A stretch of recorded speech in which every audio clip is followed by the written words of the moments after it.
don't smoke marijuana in Muskogee. We don't take our trips on LSD. We don't burn our draft cards down on Main Street. We like living right and being free. We don't make a party out of loving, but we like holding hands and pitching woo. We don't let our hair grow long and shaggy like the hippies out in San Francisco do. I'm proud to be an Okie from Muskogee, a place where even squares can have a ball. We still wave old glory down at the courthouse, and white lightning still the biggest thrill of all. Imus in the morning. That goof Merle Haggard, who I've always liked, by the way. Do. But Deidre would run the marathon in 3:21:17. She ran it in 3:32:09. So I'm jumping up and down and screaming because I spotted her about a minute before she got there. Then her legs kind of buckled on her. So I'm walking her down the street, and it's like walking a drunk down the street, you know. Which is turning the tables. Your radio sounds funny in the morning. You're listening to Imus in the morning. Among the celebrity finishers, as mentioned earlier, Deidre Coleman completing the race 3 hours, 32 minutes, 9 seconds. Ms. Coleman said she enjoyed her second marathon. It was fun. Better her time of last year by almost an hour. gee, how'd you get a microphone? How'd you get that tape on her? Some of our reporters were at the race finish line. Imus in the morning. Sports Radio 66, WFAN. In the morning. All right, here now with comment and observation on headline issues of the day, Imus in Washington senior political analyst, the late Richard M. Nixon. I didn't do it. It was not me. I did not do it. Are we I was still, in the morning. No, we're still talking about breaking into the Watergate Hotel. No, we're talking about writing primary colors. Oh, I see. It wasn't me, Dono. Ye gods, I'm about the only guy who this dribble hasn't been pinned on. And I suspect only because I'm dead. Yeah. The Romana Clef of the 92 Clinton campaign, in which Bubbers revealed to be, everything we've come to know and love him for. A hard-driving, bimbo-thriving, records sanitizing, vacillating, oscillating oaf. And despite all that, J.D., the real book on Bubber is that he's in again. Dole, Graham, Forbes, Buchanan, all the rest, notwithstanding. Yeah. They're just not going to make it, in my humble estimation. And as you know, I'm a political animal, Dono, a student of the science. And by the way, before we get totally off the subject here, I have studied primary colors very carefully. And I've come to a conclusion regarding the author. Based on my analysis, you want to know who wrote it? Yes. Nora Hayden, that strawberry tress trollop whose previous work is the Bible of the Clinton administration to this very day, carried by the president wherever he goes. How to satisfy a woman every time and never beg for more. Exactly. Dribble in, dribble out, they say. Time, by the way, to place Steve Forbes under the Dickscope, J.D., with his profile looming larger every day, as you know, possibly even surpassing my old comrade Bob Dole in New Hampshire. Very, very wealthy individual, Dono, and by his own admission, a bit eccentric in some respects. Although he's acquitted himself well in various interview situations I've seen him in. But you know what concerns me? Postal clerk eyes, Dono. Believe me, it's just a matter of time before Steve Forbes comes rolling down the street in a tank, sponsors a volleyball team, and announces that he and Greg Louganis have just exchanged matching gerbils. Shut up. Trust me, the guy's a Megan's Law candidate in waiting. Scary, you know? Oh, and my old colleague, Pat Buchanan. He won a straw poll in Alaska the other day. Right. Who cares? It's Alaska. What do they have? 3,800 people who file down their teeth and chew elk antlers? Not exactly your make-em or break-em electoral college location, huh? Wake up, Pat. It's over. Jeez. Oh, and a message lost, it appears, I do, on a certain high-profile sports figure, Magic Johnson. back with the Lakers. Quite a story. I saw his debut. Interesting fan response. Every time he came close to the sideline, the entire front row reacted like they were at a Gallagher concert. Tell me, are there any lepers playing this year? If only Magic could have the benefit of this latest AIDS prevention research about whey, the dairy derivative blocking the AIDS virus. Yeah. Has the president been told about that? Because if he hears about it, given his history, the next thing they'll discover in the book room will be Bill Clinton sitting there with his pecker buried in a pint of Ben and Jerry's. Ouch!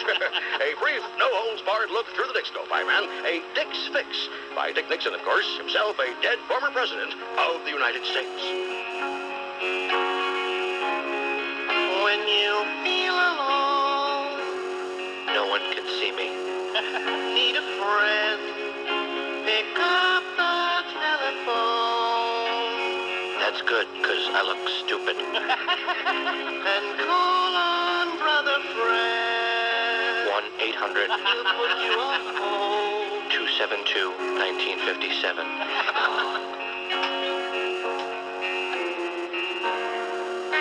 Don't hang up the phone. My life sucks. 'Cause everybody needs. My job is going nowhere. Auto body shirts and hats. My wife smells like cheese. Sometimes everything is wrong. My kids think I'm a moron. Life seems like a Delbert song. Here come the weekend. Call for Legged Fred. I'm a victim of life's circumstances. If you feel like looking cool, stop singing, stop singing, stop singing. Don't think they cost too much. 1957, including shipping. If it's busy, well, hang on. Like I have nothing else better to do. 'Cause everybody wants. He's killing us. To talk to Brother Fred. So I gave him my credit card number. Auto body shirts. Now I look cool. And auto body mugs. Now I am happening. And auto body denim work shirts. Now my life has meaning. And auto body baby Fred denim work shirts. And auto body denim jackets with the Santa Fe flag in the back. And auto body Santa Fe edition t-shirts that have a blue Chevrolet. And the four-legged Fred edition that's got picture of four-legged Fred on the front. And auto body, other stuff. How about a dozen pansies, Fred? How were you in the paratroopers? I know how he was in the paratroopers. They used to have to push him out of the plane. Did you ever actually, when you were in the paratroopers, did you actually ever jump willingly out of a plane? No. If your radio sounds funny in the morning, you're listening to Imus in the morning. One day the mailman came in here, and Fred was sniffing him, and he says, I don't like the dogs sniffing me. I said, well, why don't you get outside then? Well, they're all ready to explode. Curb your dog. Yeah, that's the first thing. That's the first thing. Keep your dog from sticking his nose in everybody's crotch. That's number one. And number two, how nuts are you jumping ugly with a postal worker? Then it'll be Steve and a postal worker. They'll be leading you around that warehouse at the end of a wire coat hanger with a shotgun stuffed in your ear.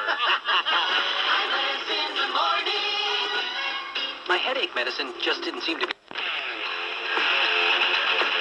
Hey, Bubba, check out this starter jacket. Wow, that's cool, Bavis. Where'd you get that? I shot some kid at school for it. Bavis, you shot a student just for his jacket? No, I took his sneakers, too. See, this is why I'm in favor of school uniforms. If everyone looks the same, there'll be no senseless violence. It wasn't senseless. These are airwalks. If students all wear a mandatory uniform, there'll be no killing in the classroom. Yeah. We'll have to, wait until after school to kill a kid for his jacket. You're an idiot. You know that? In sameness, there is peace, Beavis. Yeah, and if you like to steal a starter jacket, you might like to get a piece. Well, scoff all you want, Beavis, but the idea of uniforms promotes unity. Just look at the armed forces and parochial schools with all those pretty little Catholic girls and their short plaid jumpers and knee socks and, whoa, I believe I'm getting a Woodrow. I guess it must be a good idea. Pat Buchanan's already in favor of it. Pat Buchanan is in favor of uniforms? Yeah, I'm wearing one now. See? Nice shirt. You look good in brown. And the armband's a nice touch. Let me see your papers. Her name was Sheila. We used to go to Sunday school, and every day Sheila would say, "Do you want to come out and play?" And I'd say, "I'd love to, Sheila, but I can't, because your dad works for my dad." Your dad!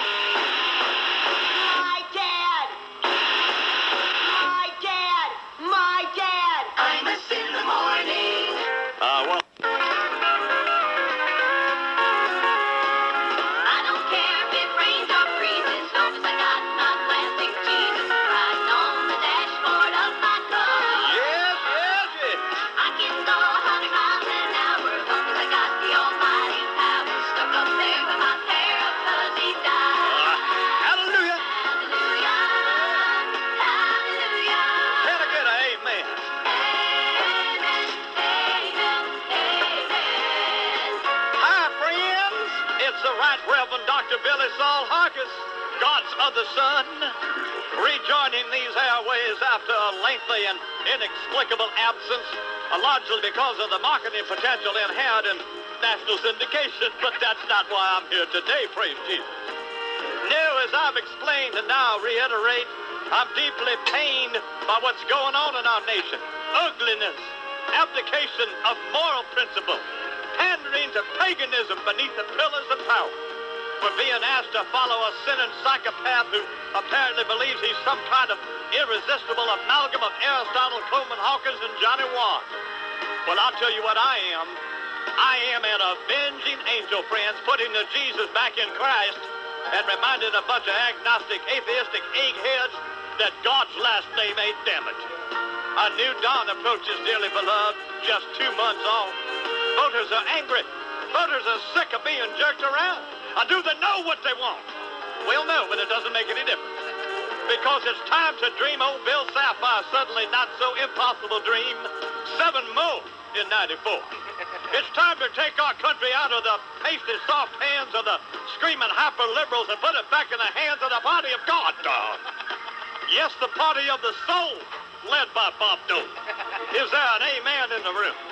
All of a sudden, the party of the devil is looking around and asking itself, how bad is it going to be? How many seats we're going to lose? Well, whatever it is, it ain't enough. I hate to mix religion and politics, as you know, friends, but the dilemma is forced upon me. Jesus had to do it when the Sanhedrin jumped ugly with him, and I ain't no different, especially given a White House that's packed to the ceiling with airheads from Arkansas on a mission to use our national treasury as a personal ATM machine.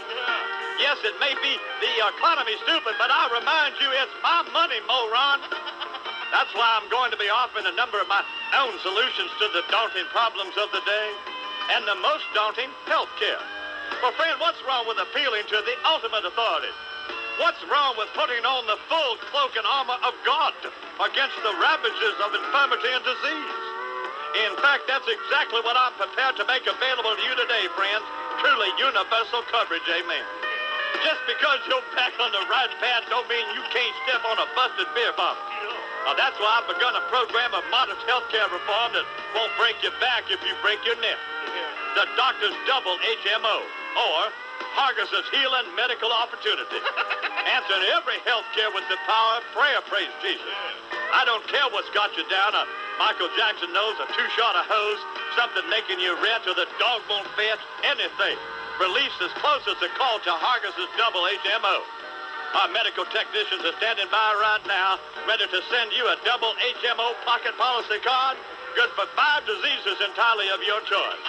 Send me $49.95 for each disease you want me to pray over. Disease complexity not a factor.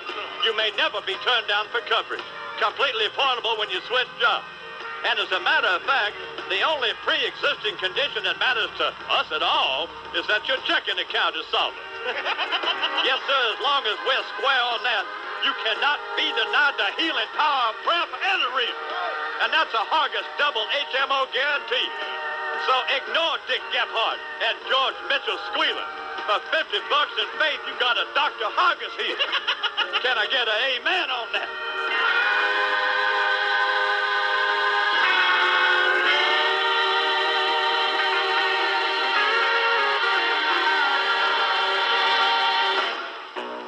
Till the hour here in New York. I want you to look in the entertainment section of your newspaper wherever you are in America. And if you see that Delbert McClinton's going to be in Yo Town, you go see that fat boy.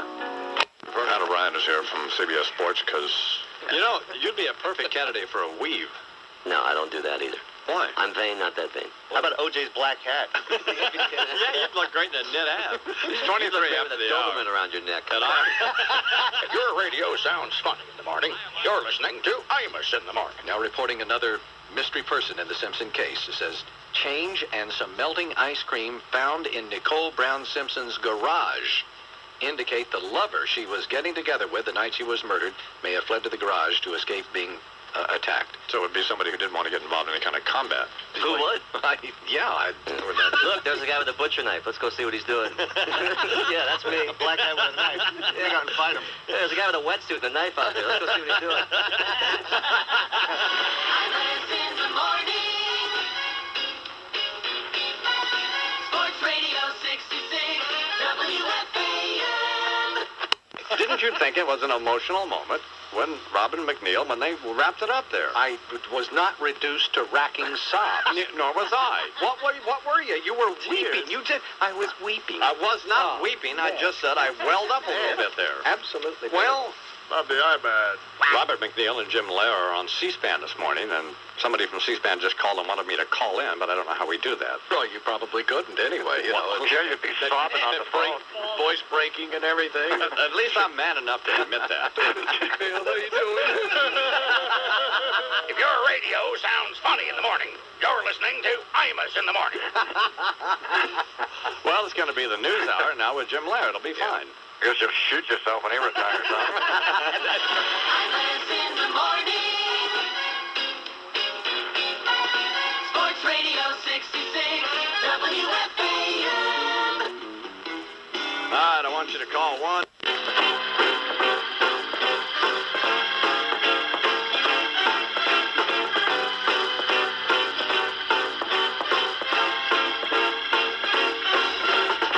Imus in the morning. I get it.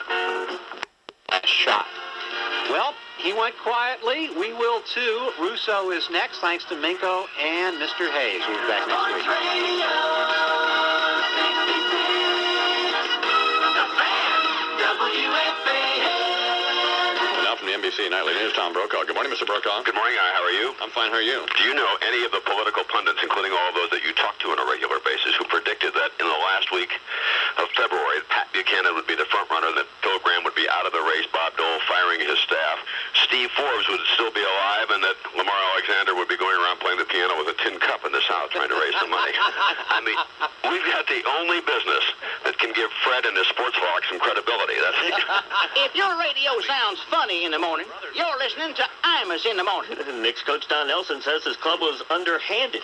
Has no complaints. They started moving the ball and really, finding the open guy and making shots. And other than that, we played, we were right where we wanted to be. That's a modern-day Newt Rockman. We're right where we wanted to be, down 20 in the fourth. Now we got him. Now we got him. Imus in the morning on the fan. Sports Radio 66, WFAN. WFAN New York, an Infinity Broadcasting station. WFAN 2020 Sports. Good morning at 10 o'clock. This is John Minko. This is John Minko with 2020 Sports on WFAN, the home for March Madness. Sports Radio 66, the fan, WFAN, New York.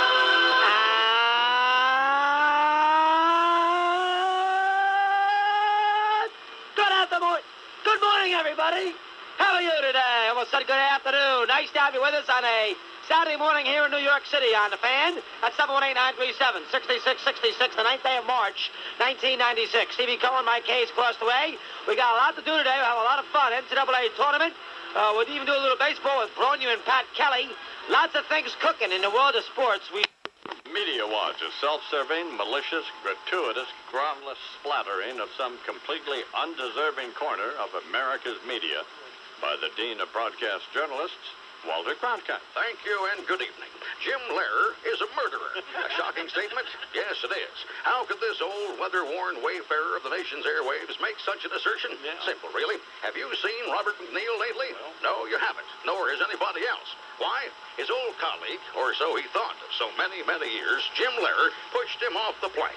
The capstone of a sinister McNeil-Lehrer NewsHour takeover plot hatched long ago, set in motion by the psychotically ambitious anchorman with the elimination of Judy Woodruff, who once was a pillar of the prestigious NewsHour program. Woodruff, is she also dead? Well, she might as well be, I'm sure you'll agree. She's on CNN now with Bernard Shaw. So all that remains is to kick a little dirt on her. Yes, for CNN is where anchors that never were slowly fade to black, and where anchors that once were go to die. An elephant's graveyard, if you look especially at Candy Crowley and Susan Rook. Tusks, trunks, and the two of them could move logs in India. But I stray from my original thesis, the cold, callous conclusion of Robin McNeil by Jim Lehrer. Never has a person of prominence vanished so thoroughly, so fast, with the possible exception of the late Teamsters boss, Jimmy Hoffa. One evening, the crafty Lehrer is seen battering about old times with his counterpart McNeil. Yeah. The next evening, McNeil is part of a fish reef constructed of cement-filled truck tires off the coastline of New Jersey. And anchorman Lehrer reigns solo and supreme, a bag-eyed, plump little Buddha, pulling the strings of Warren Christopher, or William Crystal, or Mike Barnacle, while Mr. McNeil sleeps with the Barnacles, his years of service fetching him a brutal reward. How quickly his name came crashing down from the McNeil-Lehrer billboard. Lehrer, as we understand it, having pulled a hamstring in his wild-eyed haste to hit the delete button. So now it is Lehrer's alone, having ascended the throne with skullduggery most foul, to stand now on the skeletal shoulders of his old pal, Robin, and preside over what basically is an exercise in pretension, perhaps only exceeded by Sunday Morning with Charles Osgood on CBS, particularly those excursions into nauseating self-indulgence by John Leonard, CBS's culture arbiter. Yeah.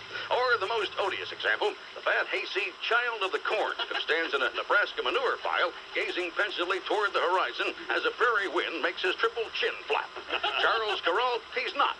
But back to the NewsHour with Jim Lehrer. Ann Taylor Fleming, with a turned-up nose and the tuned-out perception of what anybody, beyond a handful of near-dead art museum patrons, could possibly be interested in. Or essayist Roger Rosenblatt, writing for an audience of one.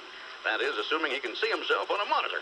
Failing that, his Nielsen reads 0. And such is the new NewsHour with Jim Lehrer. As I think about it, nearly indistinguishable from the old McNeil-Lehrer NewsHour. All things considered, then, what can we conclude? Clearly, Archer Daniels Midland needs a write-off. For Media Watch, this is Walter Cronkite. Thank you and good night. Mr. McNeil's friends call him Robin, and here he is now. Good morning, Mr. McNeil. Good morning. So what are these, Mr. McNeil, what are these dirty books about the journey? I learned it all from listening to you, you know.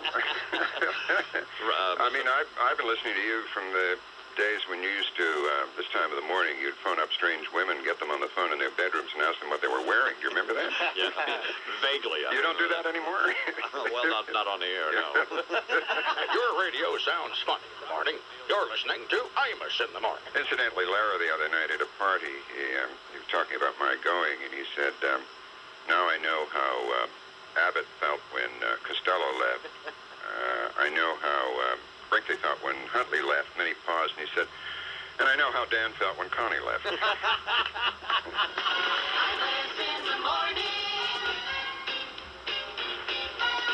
Sports Radio 66, WFAN. Database Patrol.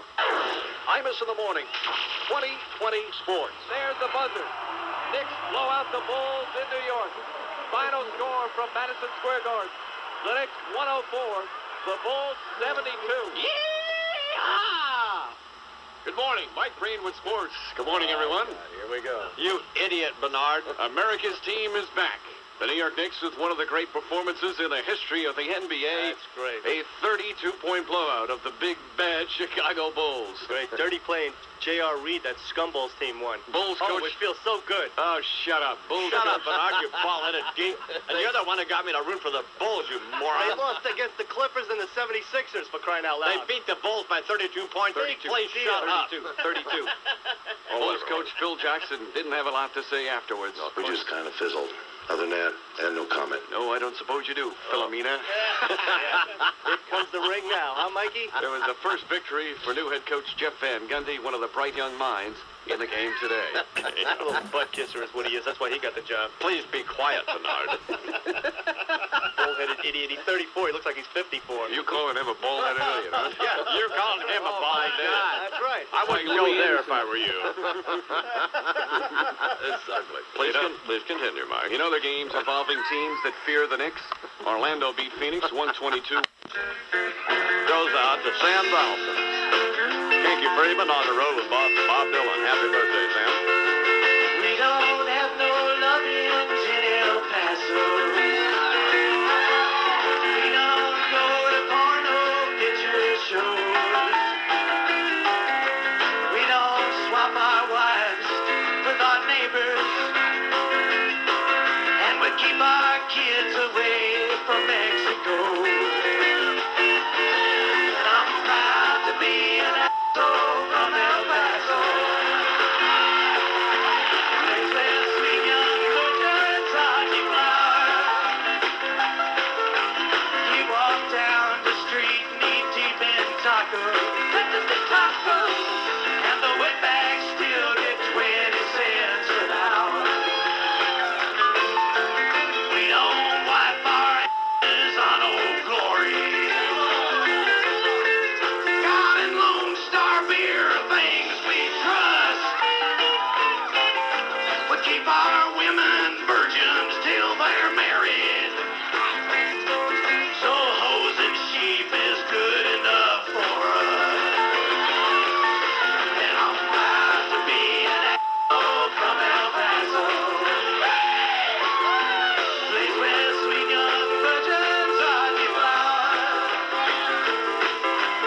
You walk down the street knee deep in tacos. And the wetbacks still get 20 cents an hour. I'm proud to be an asshole from El Paso. Place where sweet young virgins are deflowered. You walk down that street knee deep in tacos. And the wetbacks still get 20 cents an hour.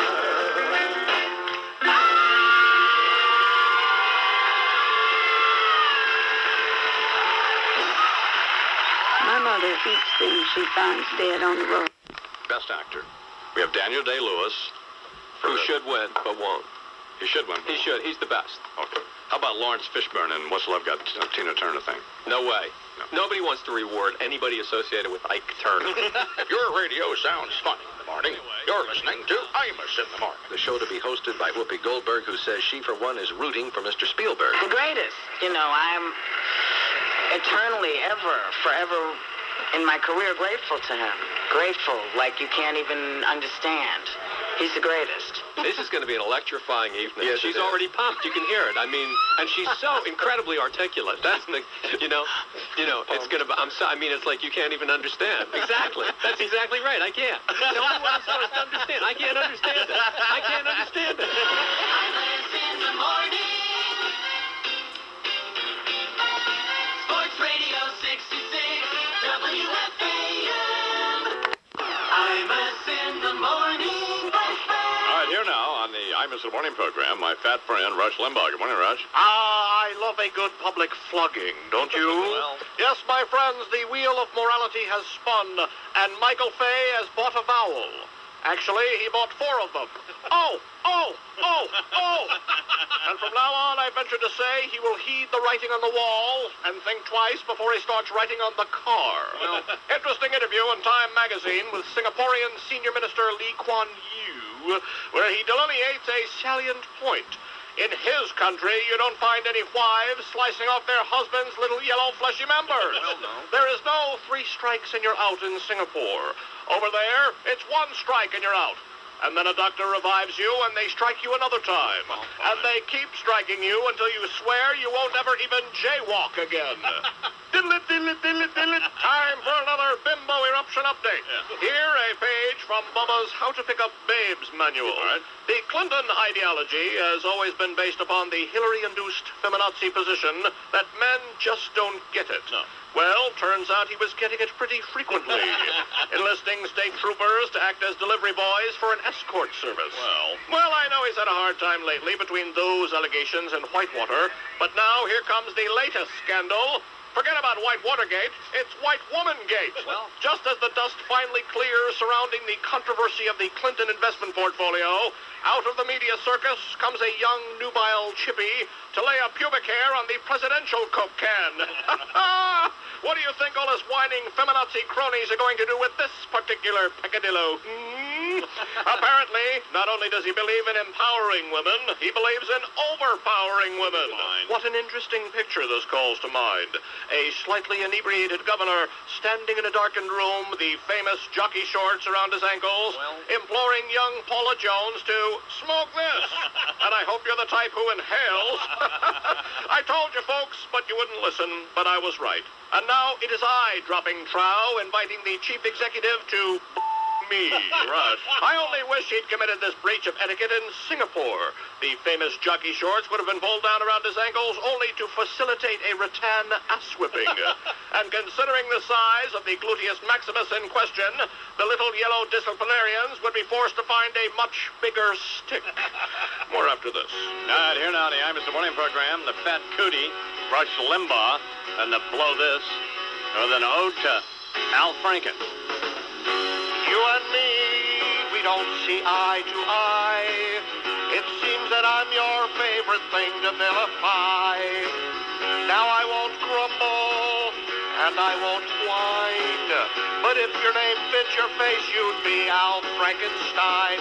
I'm so glad that I'm not you, you homely little liberal Jew.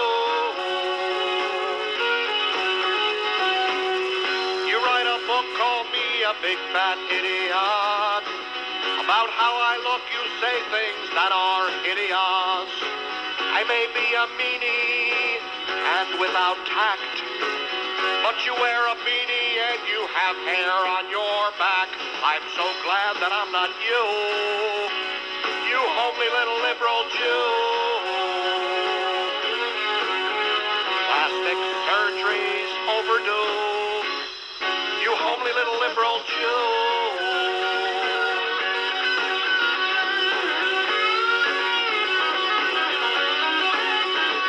But you haven't got a clue, you homely little liberal Jew.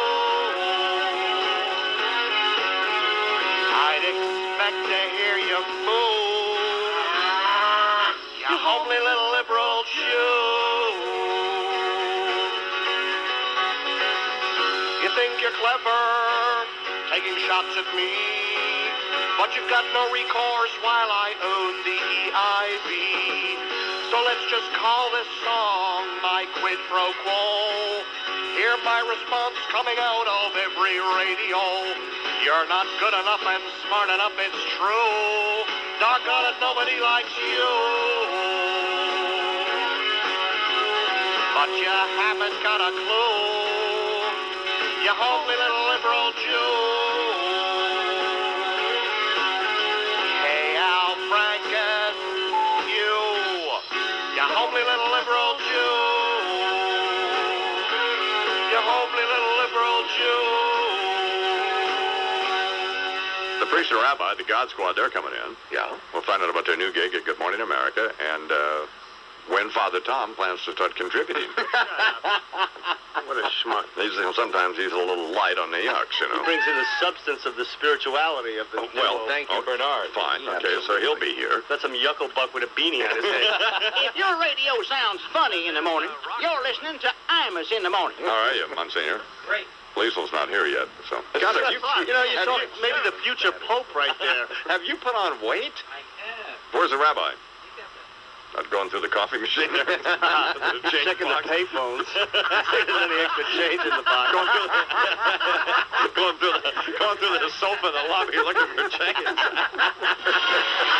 In the morning. Sports Radio 66, WFAN. Mike Wallace, can you hear me? Guess I took too long.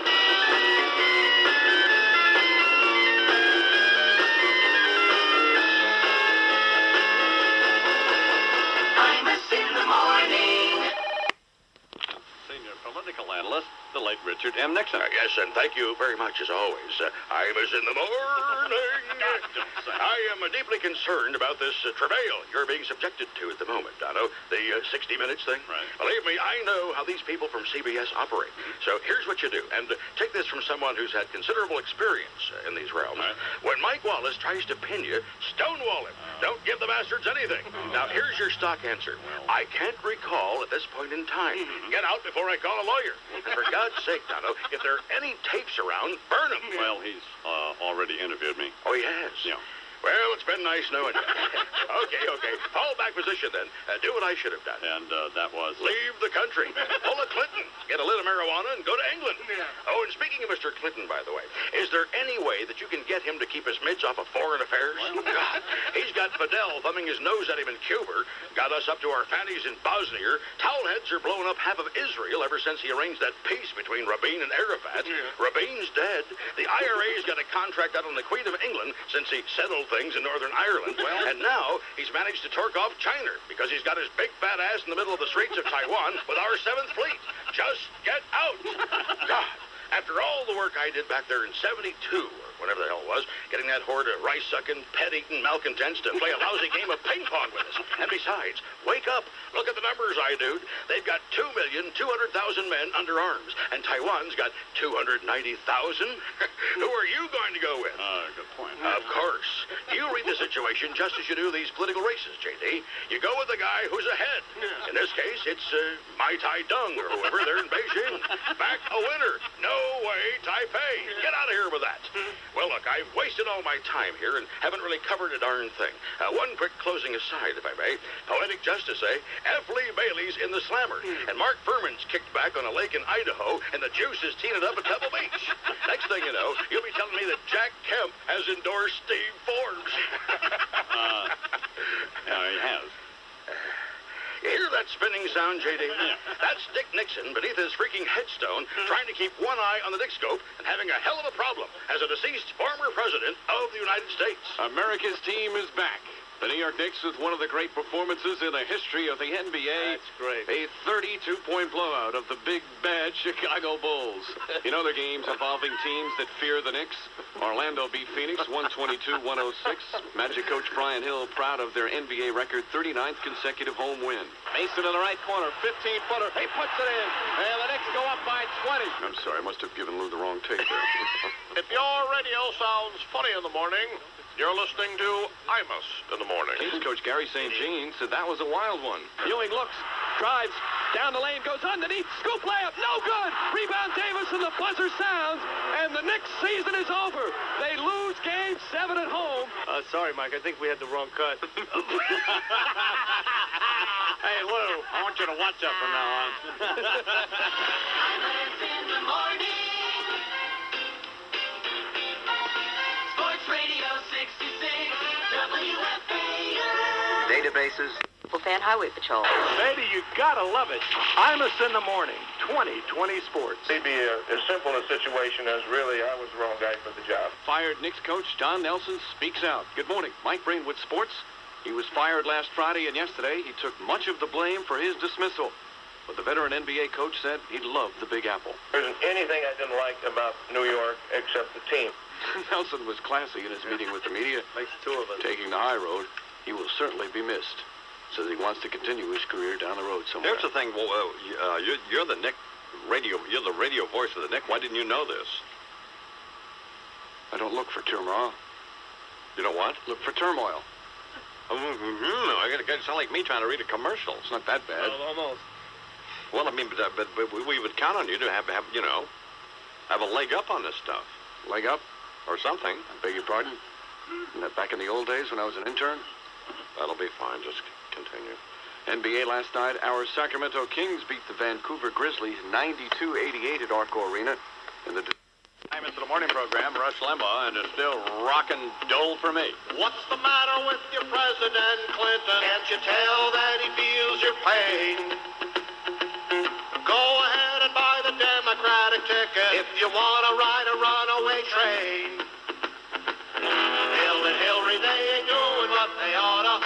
Can't tread or keep their heads above the white water. Everybody's talking about the new right funny, but it's still Robert Dole for me. What's the matter with Lamar Alexander? I think he's just a little insincere. How about that wacky Pat Buchanan? Say goodbye to all the Jews, blacks, and queers.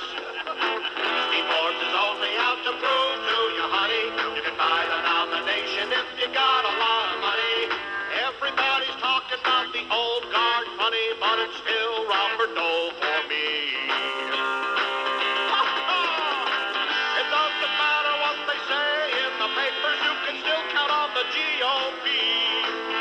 And there ain't no debate about the right candidate, cause Bob Dole is what this country needs, as long as it's okay with Ralph Reed. How about a more restrained first lady, one with just a little less arrogance? If Bubba could stop from drumming him down around his ankle, Hillary wouldn't have to wear the pants. Don't behavior, well, there ain't nothing shocking. No bimbo eruptions and no knees knocking. Healthcare, welfare, what about laissez-faire? It's still Robert Dole for me. Come on, blow it for us, Bubba!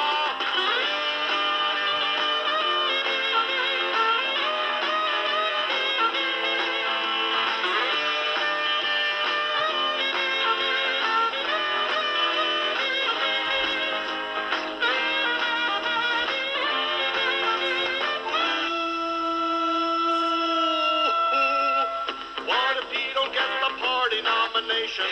Like he'll ever run again. When Bob and Bill get in an altercation, ain't a sword can beat the senator's pen. Even though he may be somewhat of a senior, at least so far as we know he ain't been served with a subpoena. Not out, no doubt, all you others get out, it's still Robert Dole for me. Everybody's talking about the old man funny, but it's still Robert Dole for me. Whiskey River, take my mind. Don't let her memory torture me. Whiskey River, don't run dry. You're all I got, take care of me. Famous in the morning. Famous in the morning.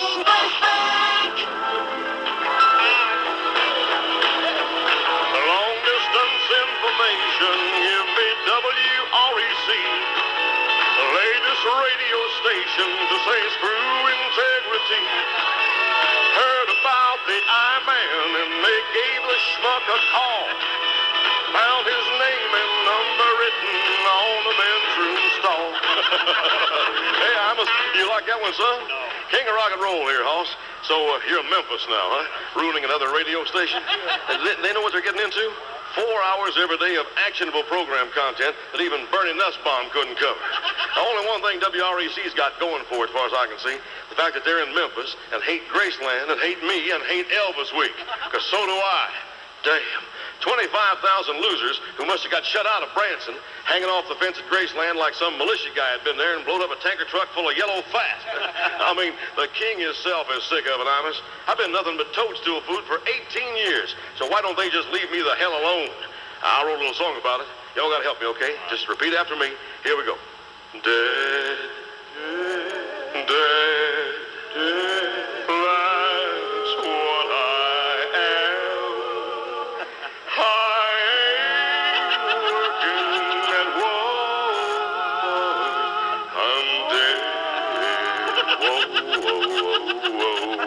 That's as far as I got. As far as I need to get, for Christ's sakes. Attention, fan club. Bob Dole is going to write back to you faster with his pen than I am with mine. You understand what I'm saying?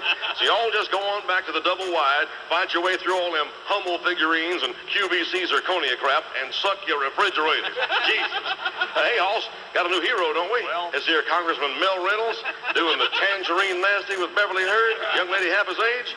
Now, did I hear you say that on their first date, he was driving his caddy with one hand and shining his weasel with the other? Shut up. Boy's a charmer, ain't he? Brought a tear to the eye of the king of rock and roll, son. Reminded me of old Priscilla, God bless her. I met her when she was like 9 or something. Yeah. Anyway, we used to play veterinarian, you know. Yeah, I'd lay back on the bed, and she'd come in wearing a stethoscope, and I'd go, look, Doc, my bird's dead. She'd come over and start giving it the Heimlich maneuver. And I'd say, no, it needs a mouth to beak. And we'd have what I like to call a real Mel Reynolds minute. I wrote a little tune about it to get out of here on.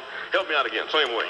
Oh, baby, won't you be my prostitute? Put your lips down around my hips and play my old skin flute. Oh, won't you be my prostitute? I want you to be my prostitute.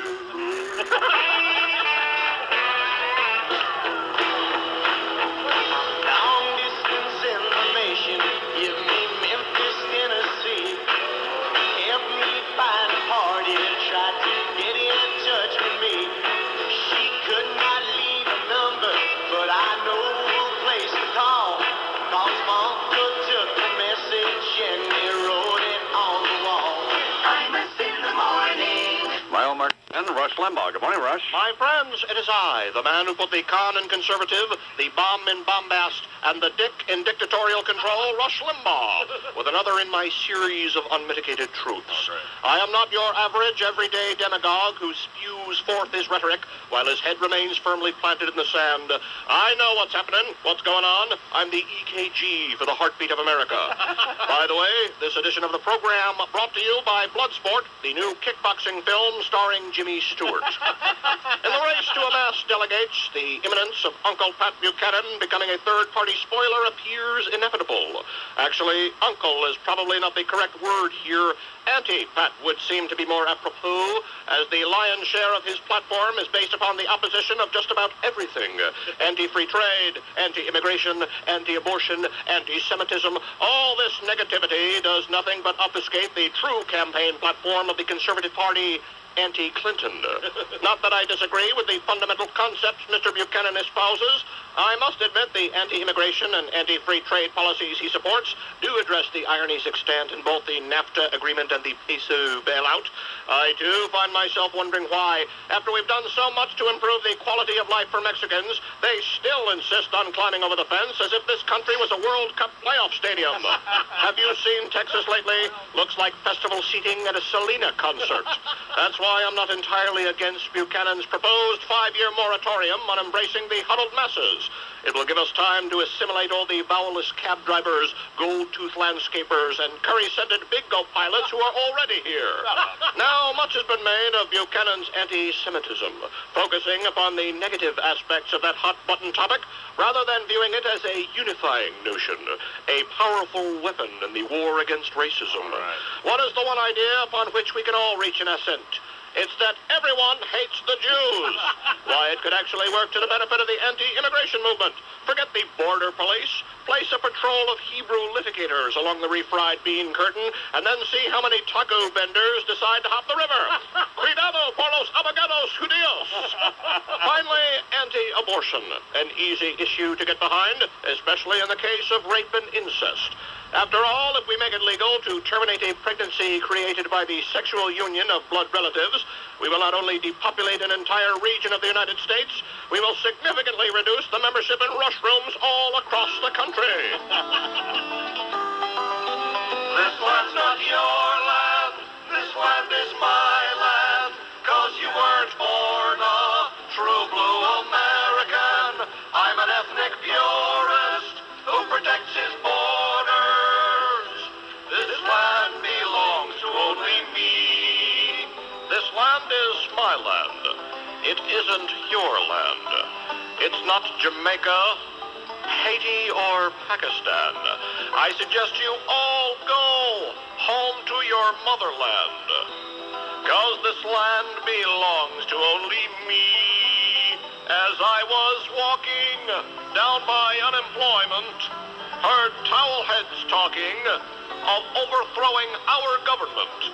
I'm declaring open season on all illegal immigrants, 'cause this land's overrun by refugees. This land's not your land, this land is my land, 'cause you weren't born a true blue American. I'm an ethnic purist who protects his borders. This land belongs to only me. Between all the faggots that are being outed, feminazis and wetbacks, it's getting crowded. Too many Negroes on welfare. Bubba doesn't think about it. But this land's being hosed by Hillary. As I went walking, I saw signs in Spanish. Why can't they learn English? I wish they'd vanish.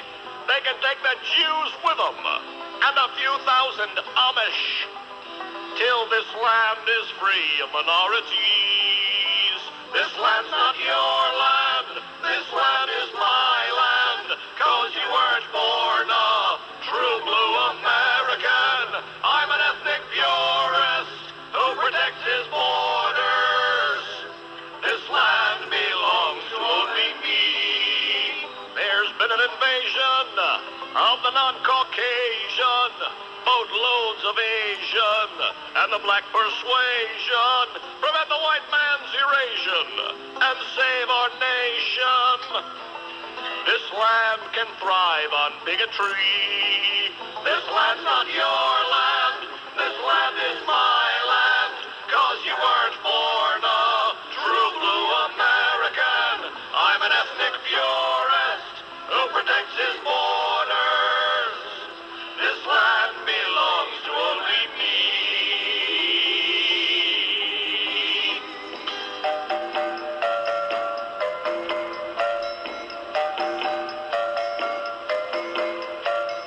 There is a rose in Spanish Harlem.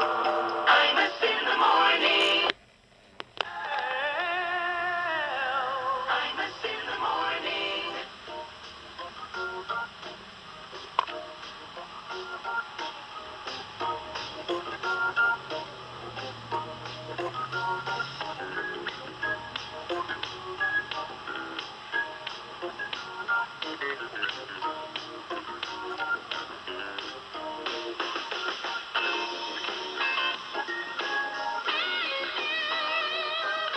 Let me talk to you about that wave radio from Bose.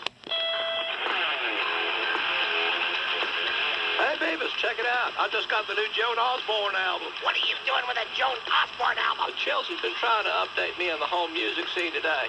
I really like that. What if God was one of us, just us love like one of us? She sucks. I wish that ring in her nose was a pin on a grenade. I'd like to blow her head up. That's not very nice, Beavis. That song is thought-provoking.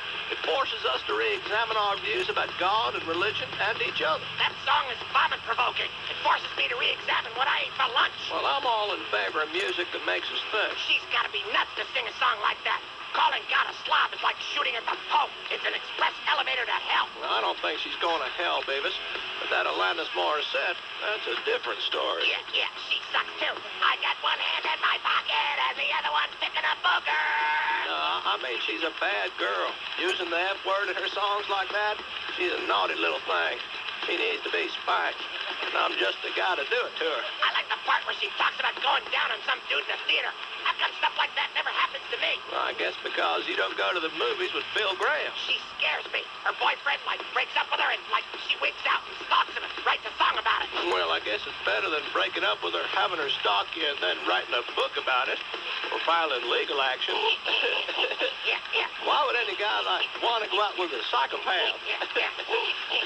Why would anybody want to marry one? I like to do a song of great social and political import. Yep, like this.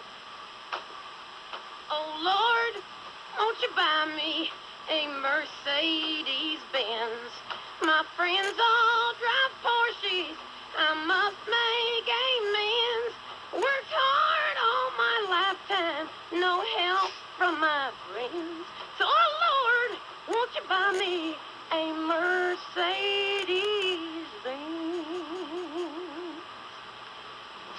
That's it. Imus in the morning. Imus in the morning. 2020 sports. I know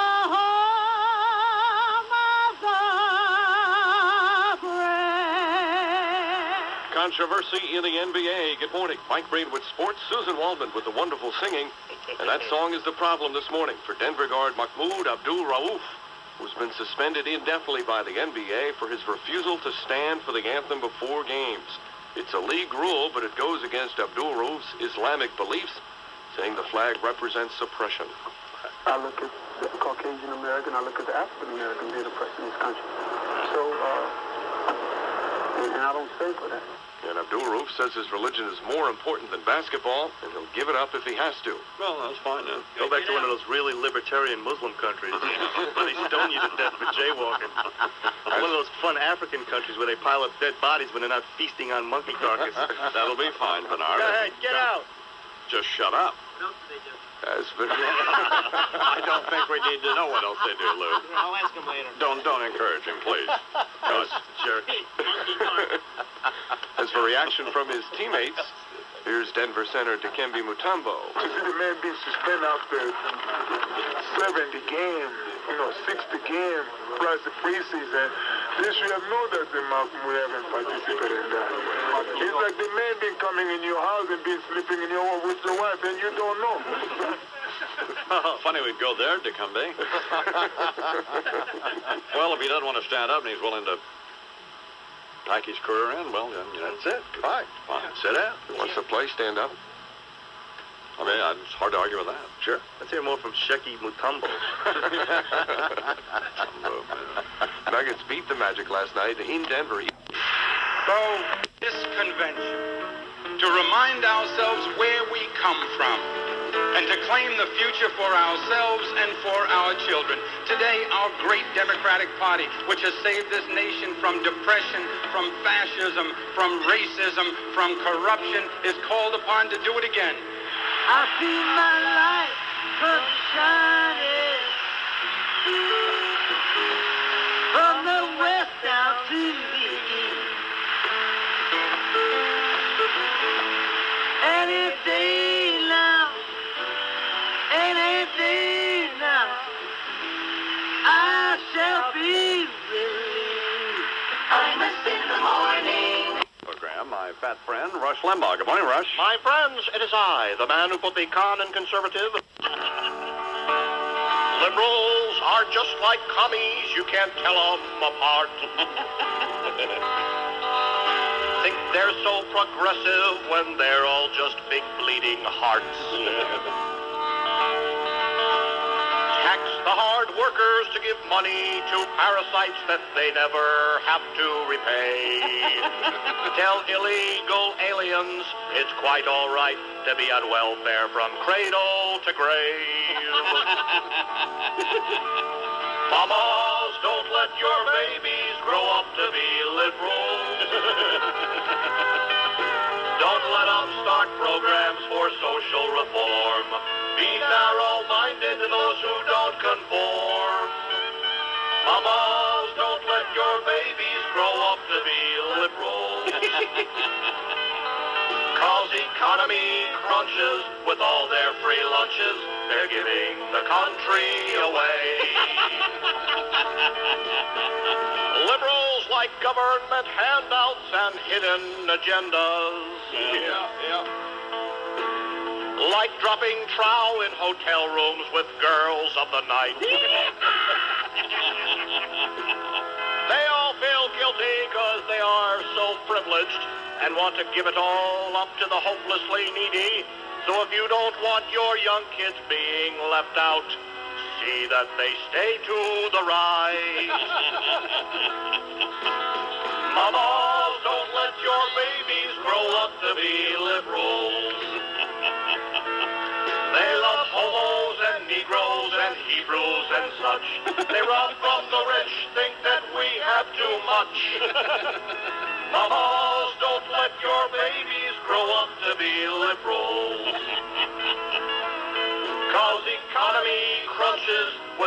their free lunches, they're giving the country away. Mamas, don't let your babies grow up to be liberals. Don't let them start programs for social reform. Be narrow-minded to those who don't conform. Mamas, don't let your babies grow up to be liberals. 'Cause Bubba and Hillary are both prime examples, and they're giving our country away. Rush Limbaugh here in the I'm Smiling program. It is coming up on 18, baby. I'm fine. Hey, did you hear about what Angela did to her breasts? She had breast augmentation, and something went awry. Mm-hmm. Oh, my goodness. Yeah, She's yeah. all right, isn't she? Nothing like got her sick. One's pointing north, the other's pointing south. Well, no, but I It's mean... not like a leak or anything. No. They're hanging off her back. They're Your radio sounds funny in the morning. You're listening to Imus in the morning. I went out with a woman one time who had these silicone deals. Uh-huh. And it's like licking on a beach ball. Oh, for you know what I'm saying? I mean, they feel different. What was their name? No, they feel different. Touching the breasts? No, he just hadn't blown her up enough. In the morning. Sports Radio 66. WFAN. Are you tired of the city? I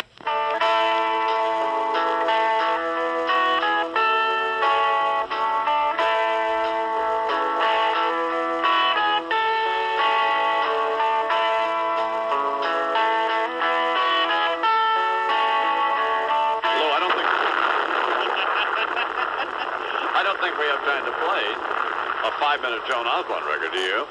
That's fine. Well, okay. So, vanity. The United States. Hey, Bubba, check it out. The Chinese dudes are shooting off missiles and stuff. Oh, don't worry about it, babies. I have it under control. They maintain they're just engaging in military exercises. Oh, yeah, I'm not worried. That's two things you have a lot of experience with. The military and exercise. Well, I've sent U.S. Navy troops over there to keep an eye on things, babies. Did you send any homo sailors? Now, babies, you know I believe in the don't ask, don't tell policy. Yeah. Don't ask any straight sailors to go, and don't tell the Chinese dudes the one you sent are homos. That should keep them in line. Oh, look out, here come a boat with a American pocket. Shut up, babies. Confuse thing. Man who dined with Rico homosexual Sarah have a shrimp some young guy. This is a potentially volatile situation. Yeah. Instead of kicking ass and taking names, they'll like grab ass and take phone numbers. I have to be committed to the defense of Taiwan, but at the same time be very vague about it so as not to provoke the Chinese into a real fight. It's what you call strategic ambiguity. Oh, you mean like all your other policies? Believe me, babies, if the situation in Taiwan should escalate, I'm prepared. Oh, yeah. If war should break out in Taiwan, I'm prepared. Prepared to do what? Send your ass over there, you little faggot. Yeah. Hey, look, I got an egg roll in my pocket.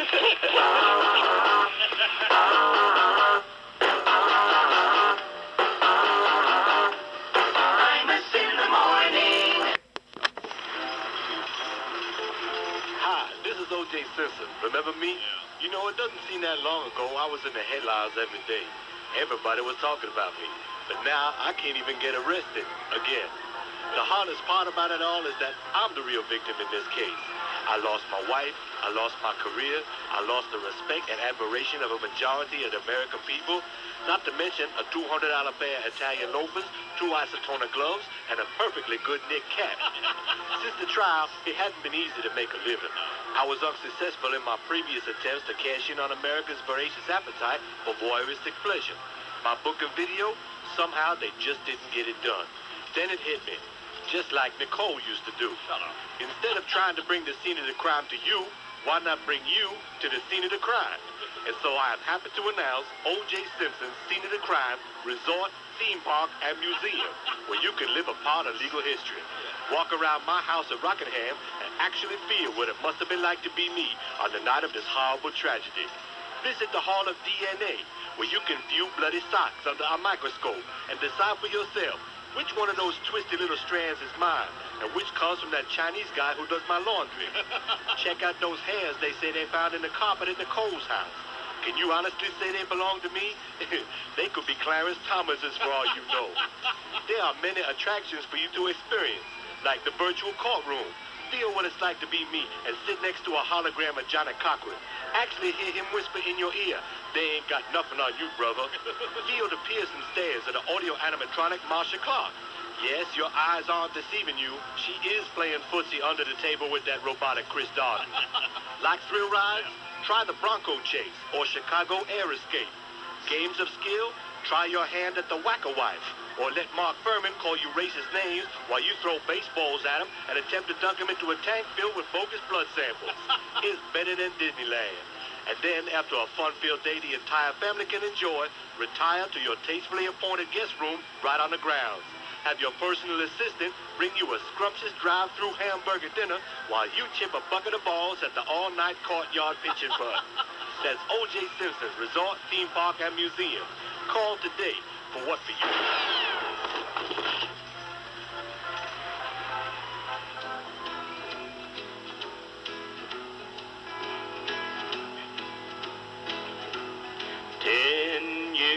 Ago, on a cold, dark night, there was someone killed neath the town hall light. There were few at the scene, but they all agreed that the slayer who ran looked a lot like Imus in the morning. Sports.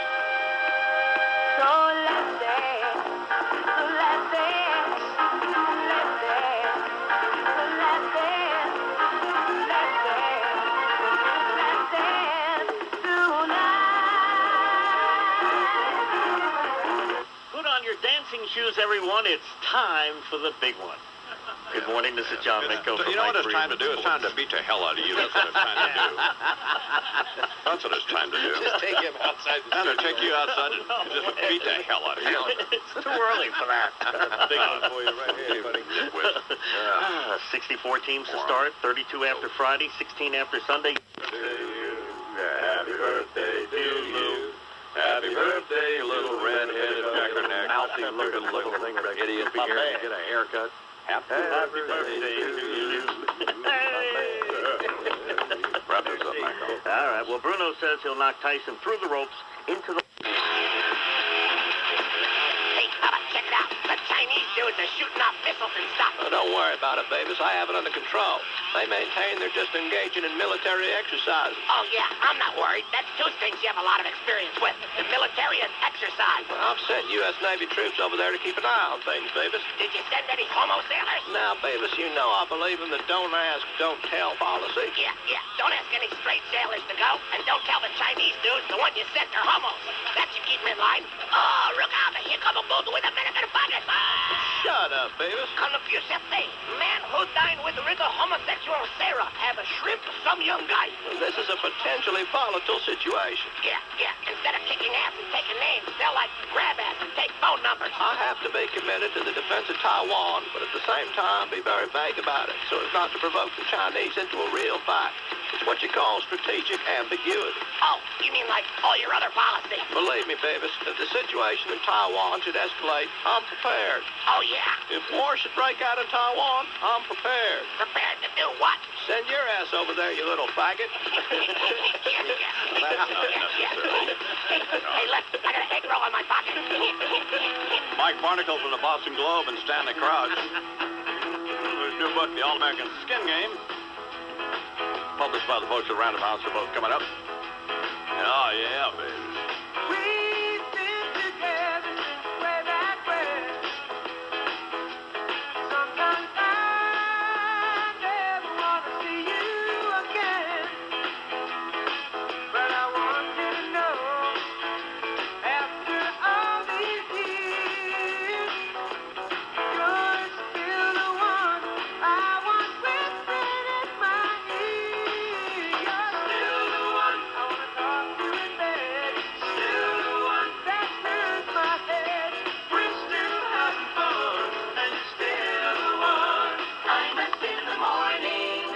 In this whole O.J. Simpson case, Roger Williams, the pianist, he did offer to to play for the jury, and so Williams expects he'll be blindfolded, I-Man, when he's taken to this mystery hotel location where the jurors are staying. And now live from Santa Fe, New Mexico, the owner and operator of the Auto Body Express, Fred Imus. Good morning, Fred. Why don't they get Ray Charles to play for him? Then they wouldn't have to blindfold anybody. If your radio sounds funny in the morning, you're listening to Imus in the morning. You have your satellite up yet? Yeah, I can hear the show. Yeah. But it's broadcast quality. What else is new with you? Nothing. Is that what we had, blindfold Ray Charles, and that was basically it? Yeah. Now you can listen and hear how you kill us. Well,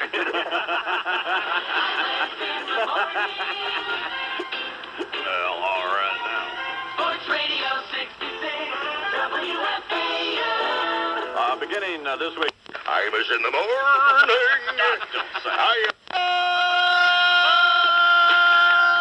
Yeah! Imus in the morning in full effect. MC Charles McSee, Bernard Supreme, and my main man Louis.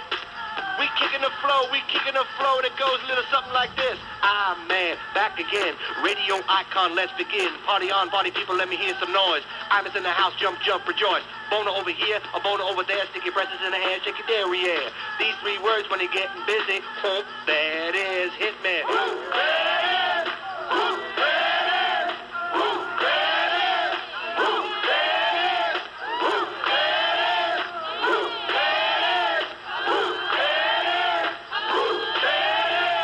Upside down and inside out, I'm just going to show you what it's all about. Now it's time for him to get on the mic and make this hideous morning hype. He's taking you back to the old school, because he's an old fool who's so cool. If you want to get down, he can show you the way. Hope that is, let me hear you say.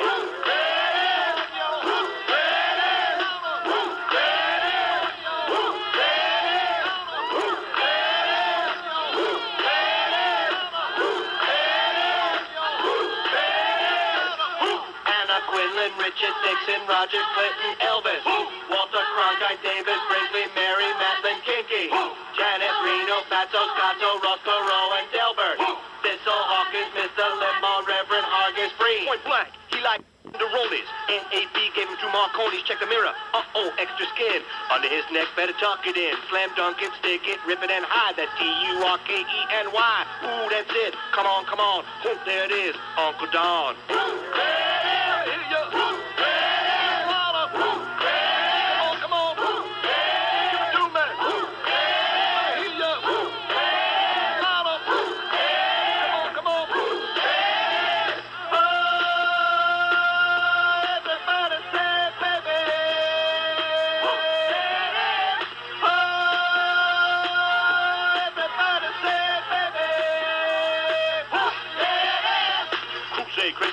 Up dicks, even his brother Fred wished that Imus was dead, commanding, demanded. His ego always is expanded. Ooh, snap!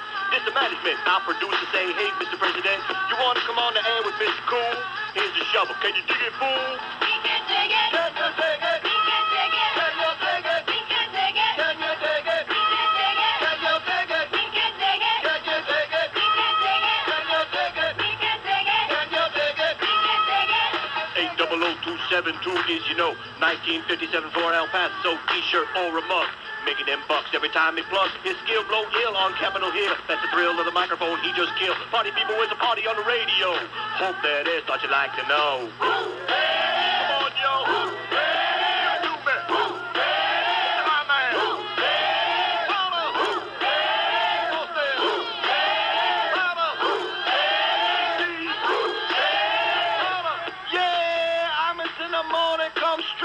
Excuse me, DC, the brain supreme, and his name's Don Imus. Bring it back, y'all, bring it back, y'all, bring it back. Here we go.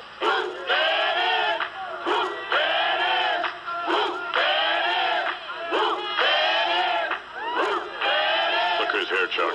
Who's this one? This one is Lauren Cooper. Oh, man, Lauren, run. Yeah, you can look it out. The door's over there. You can still make it. So you're going to school now in Albany? Yes. With a BA in what? Communication? Another sucker. Yeah. The world's just waiting for you.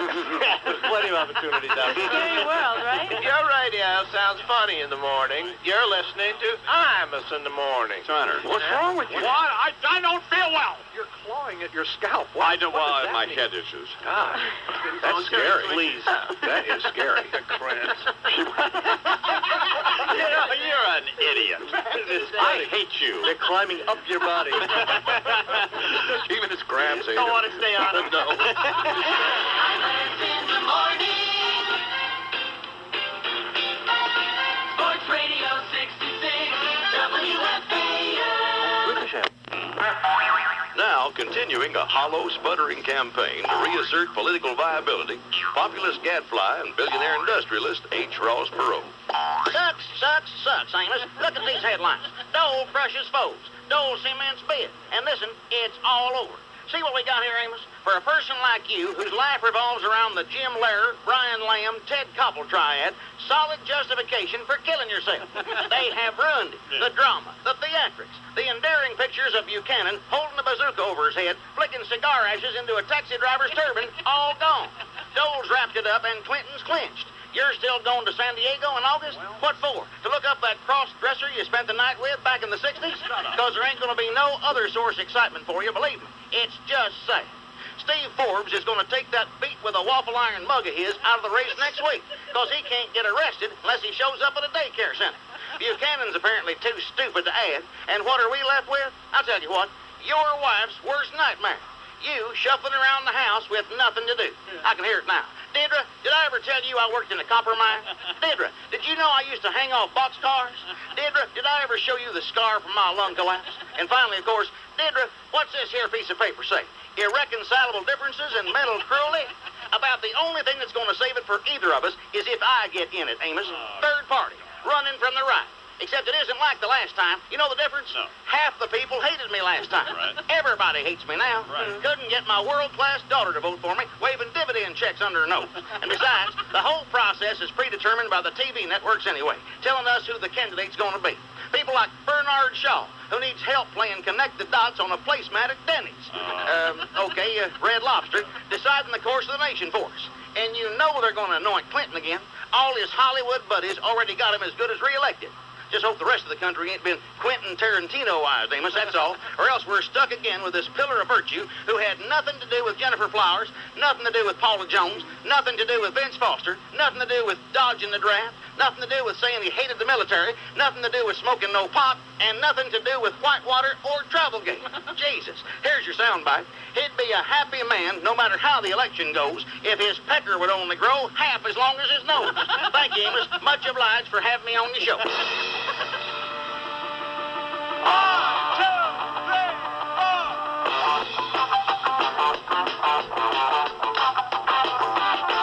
I just want to celebrate another day of living. I just want to celebrate another day of Imus in the morning. Why? In the morning. In your shorts, 2020 sports. Sauer looking to get it inbound. Gets it into Toby Belly. Spins through the baseline. Sizes up a shot. His shot is so good. And the Princeton Tigers have defeated the UCLA Bruins 43-41. A wonderful upset of the first round. Good morning. Mike Braden with sports. Tom McCarthy, the call. Princeton pulling off the upset of the first day of the NCAAs. Great story for longtime coach Pete Carril, who's retiring as soon as the Tigers are knocked out. Carril was asked if he was happy. For myself, you gotta be happy. You'd be stupid if you weren't happy after something like this. We're sick of right? We're sick of Minko. What does that have to do with what I'm doing here? I just wanted to tell you, we're soliciting tapes. We need your recommendation. Oh, you didn't do that, did you? Yes, because you're off all the time. Now you're doing the Olympics, and you're doing football. Yeah, I'll be on vacation during the Olympic time. Most of it. We will? Yeah. Well, Just trying to screw Mickey. no, but we're looking for we're still going to use Minko. I explained this to Minko. Right. But we're just looking for, So he's aware of all this. So you've heard him, is what you're telling me. Aware of it. He did this on the air yesterday. What am I with supposed to do? Minko sitting there. What would you like me to do? Go behind his back? I'm sure he's absolutely crushed. You could have been a little more subtle, I think. What was I supposed to do? Do like everybody else would do? solicit tapes, put an ad in radio and records? Why didn't you chat with him off the air, at least with the microphones turned off? Because Mako knows we love Mako, but I mean, 3 days of Mako or 4 days of Mako, it's just I can't take it. He did it on the air, Mike. Oh, that's embarrassing. Without any warning. Why would it? With no warning. Thank you, Bernard. Here, he loves the NCAA tournament, but he can't enjoy it because you crushed him. You're a cur. One of his poems, too. Good morning, John. We're soliciting tapes for different people. Oh, you like no heart, no feeling. You have nothing. Was that the wrong thing to do? Of course it was the wrong. Well, how was I supposed to do it? Off the air. You could have just said, Mako, we're going to be soliciting tapes on the air. That's right. You're still the sixth man for the Amos winning program, but occasionally we're going to use someone else as a backup, and then eventually Mike, I can see down the road here, Mike's going to be leaving the program because he'll get some big offer from NBC or somebody to leave. Sure. So then what do we do? You could have had this conversation off the air, and you could.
Took the bartender home.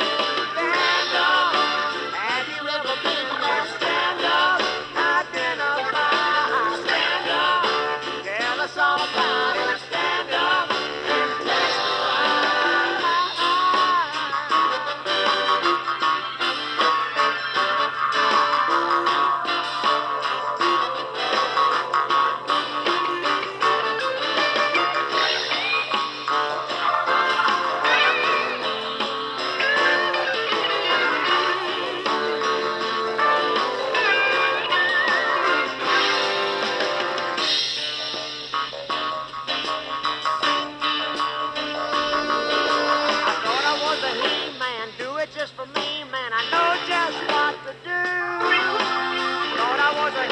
she rated me a 0. Honey, you ain't through.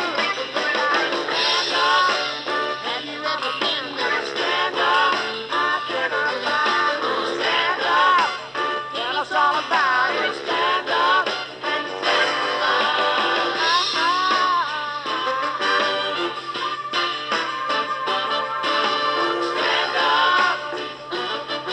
Stand up.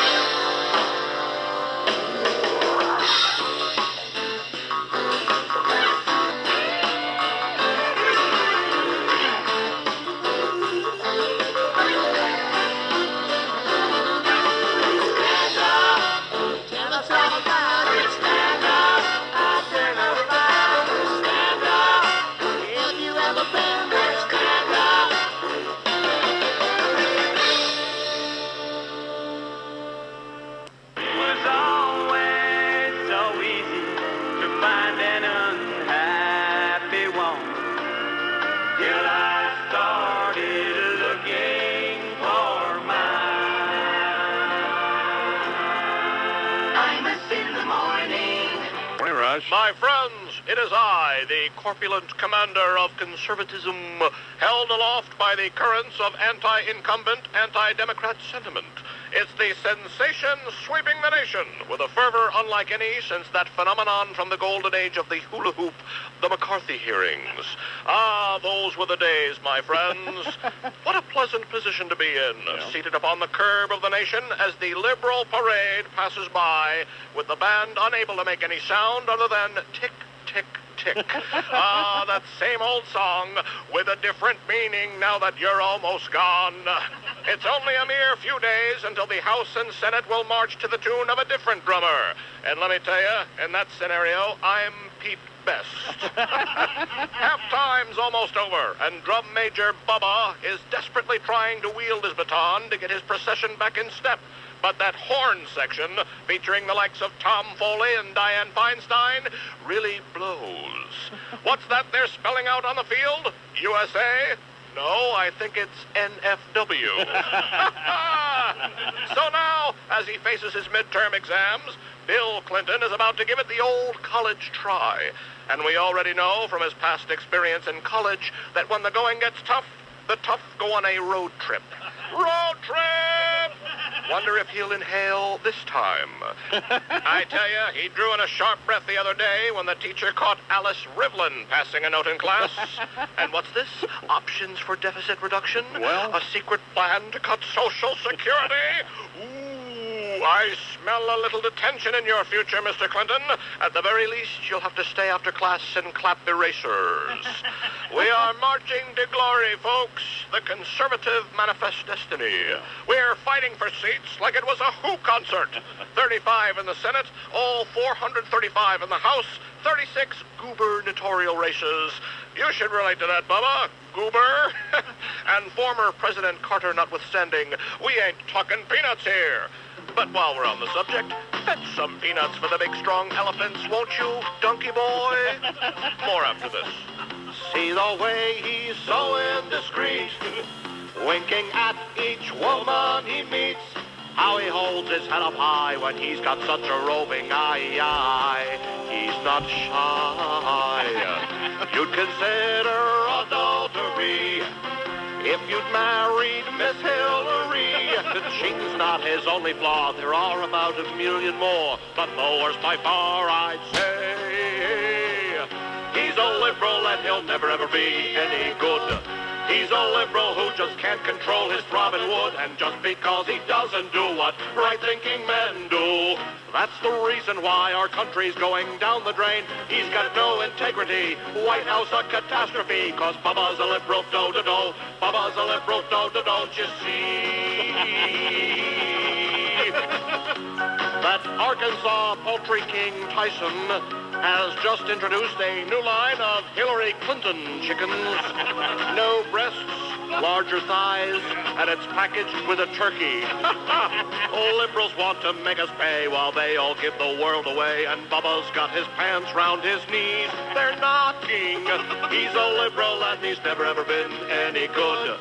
He's a liberal and he claims that he's misunderstood, and just because he doesn't do what right-thinking men do. That's the reason why I'll sock it in on Robert Dole. Impeach Bill and Hillary. This time vote the GOP, cause Bubba's a liberal do-do-do. Bubba's a liberal do-do-do, don't you see?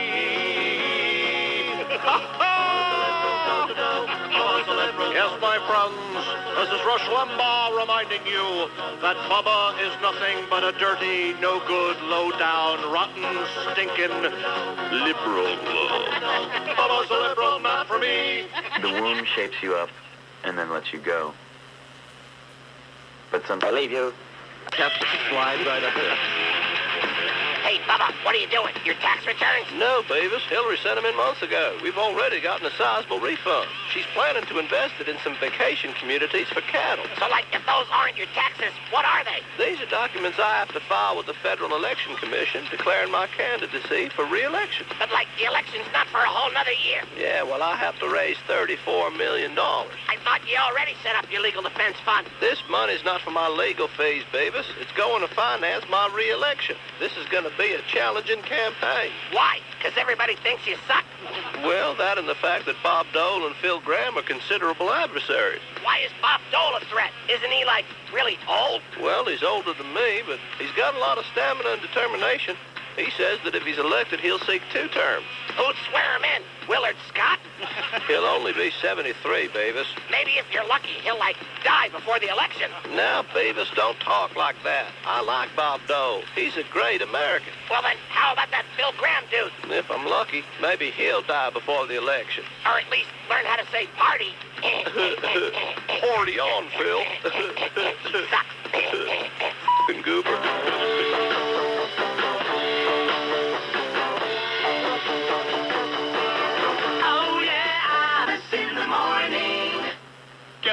right, baby. Pipeline. The future heavyweight champion of the world, I'm Mike Tyson. Good morning, champ. Morning, Mr. Chump. Hi, boys and girls. This is I Am Mike Tyson, role model, speaking to you on behalf of Dr. Henry Foster's I Have a Future program. The I Have a Future program is Dr. Foster's plan to ensure that you teenagers today have a future, something he may not even have himself, the way things are going. It's scary being a teenager.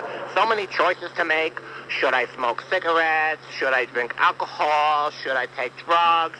Should I force a woman to have sex with me in a hotel room? No. The answers to those questions are no, no, no, and the qualified yes. Cigarettes, alcohol, and drugs are bad. A one-way ticket to Palookaville. But sex can be a beautiful experience if you are ready for it, and you don't force it. And she doesn't call the cops and cry rape. Now, I know your hormones are raging inside, going every which way. You can't contain yourself. You get itchy down there, and it needs scratching. But you gotta know how to ignore those urges, or satisfy them in other ways. Otherwise, you could end up pregnant, sick, or in a prison shower with two fat, hairy, convicted felons trying to wash your back. Dr. Foster has had great success with other programs he has been part of, most namely in the 70s when he sterilized retarded women for their own good. You should listen to him, because he's got a lot of experience when it comes to sex, how to keep from having it, and how to correct the consequences of it. All I can say is, I wish they had this damn program when I was a teenager. I might not have had to waste 3 years of my life in a prison shower with two fat, hairy, convicted felons trying to wash my back. Dr. Foster wants you teenage girls to know that if you don't want to have sex, you don't have to have it. No means no. Believe me, I learned that. He also wants you teenage boys to know that you have other alternatives available to you, besides finding some fly tenderoni with a fat bunkie, knocking her boots, then knocking her up. That's why you should read some of the pamphlets he's published with the help of the former Surgeon General, Dr. Elders. Pamphlets like, you don't have to be chicken to choke it. Sex is a monkey on your back. Spank that monkey. And abstinence makes the hard grow longer. Your other alternative is to have sex with one of those retarded women Dr. Foster performed a hysterectomy on in the 70s. Oh, no. She won't say no, she won't get pregnant, and she probably won't call the cops, so you won't end up in a prison shower trying to keep two fat, hairy, convicted felons from washing your back.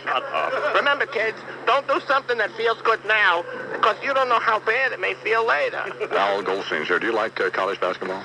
Well, wasn't Georgetown knocked out? Yeah, they were, but... Yeah, my kid's school, so I felt bad. How is your kid, by the way? He's a wonderful boy. Wow. Must be Glad like of the you. Jesuits. They like him. He must be what, Bernard? Must be proud of his old dad. Shut up. Hey, what's your dad doing? Fornicating on cable TV. He says he's an orphan. He talks about that he lost his father in the war. Your radio... You're listening to Imus in the morning. My dad was having sex with a prostitute on cable TV last night. Imus in the morning. Sports Radio 66, WFAN. A, B, C, D, E, F, G, H, I, J, K, L, M, N, O, P, Q, R, S, T, U, V, W, X. Why do you fill me up, buttercup, baby, just to let me down? So fill me up, buttercup, don't break my heart. Foundations Build Me Up, Buttercup, or I Dreamed I Was a Boss Headbound in my KUTY Morton-born radio jacket. 620 in the Valley with Captain Don. Flying the family stone now, and different strokes, two different folks. Sometimes I'm right, and I could be wrong. My own beliefs are in my song. Imus in the morning. Hey, nice town you have here. The President of the United States, Bill Clinton. Good morning, Mr. President. Good morning, Tom. How are you? Of course, I guess I could ask you, the bed in that old El Camino wasn't large enough to play football on, so, Mr. President, what was that AstroTurf for? You're old enough to remember what it was like. If your radio sounds funny in the morning, you're listening to Imus in the morning. I'm guilty of a lot of things, but I didn't ever do that. But I don't think I should disclaim it, really. Just leave it out there. I mean, it's like saying you didn't inhale, Mr. President. I mean, come on here. No, I just said I didn't inhale in the back of the pickup. Imus in the morning. Sports Radio 66, WFAN.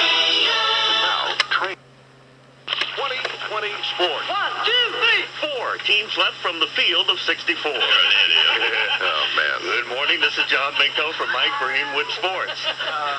It's time for the Final Four. Saturday is your date. UMass Kentucky, Syracuse opposite Mississippi State. What a thriller for Syracuse on Friday night. The John Wallace 3 putting Georgia. Observation and comment on headline issues of the day. I'm Mr. Washington's senior political analyst, the late Richard M. Nixon. Bang on. Imus in the morning. Listen, I just stopped by for the briefest of moments to say welcome back from vacay and to ask how it went when you appeared in the midst of the pit of vipers, the radio-television correspondence affair. Unfortunately, Dono, I wasn't able to see you. What are you talking about? It was on C-SPAN. Scheduling conflict. Like what? Well, you were opposite Lincoln bedroom bare-breasted bimbos, the Spice Channel's adaptation of Bloodsport. Traded in my V-chip for a G-spot chip, Dono. Anywho, that was all you did on your vacation? Well, the big highlight? Hanging out with a sleazy ballroom full of snarling egos? I mean, I know how those people are. So sanctimonious and self-righteous, pasting those forced smiles on their faces, saying how happy they are to see this one and that one, and all the time you know that Tim Russert, for example, would like to take a belt sander to George F. Will's head. And say, speaking of applying a belt sander to somebody, you know who I miss? Steve Forbes. He could go for a sanding and a couple of chemical peels, couldn't he? And knowing how weird his father was, can we really say that Seal and Manuel Noriega aren't Steve Forbes' long-lost brothers? Just a thought. But you look well, J.D. Well, Jesus, do you ever get any sun? No. I thought I was sitting down here with Jim McDougal, for Christ's sakes. Oh, and by the way, now that we're past the correspondence dinner, I am correct in assuming, am I not, that the gloves are back off in regard to the White House from hell? Get that old hammer down off the shelf? Well, I know. Maybe put back into play the material you had to cave in on and take out of your dinner speech, huh? I mean, that thing looked more redacted than a Bernard Nussbaum log of Whitewater damage control meetings. Jesus. Oh, here's the line I really hated to see you lose.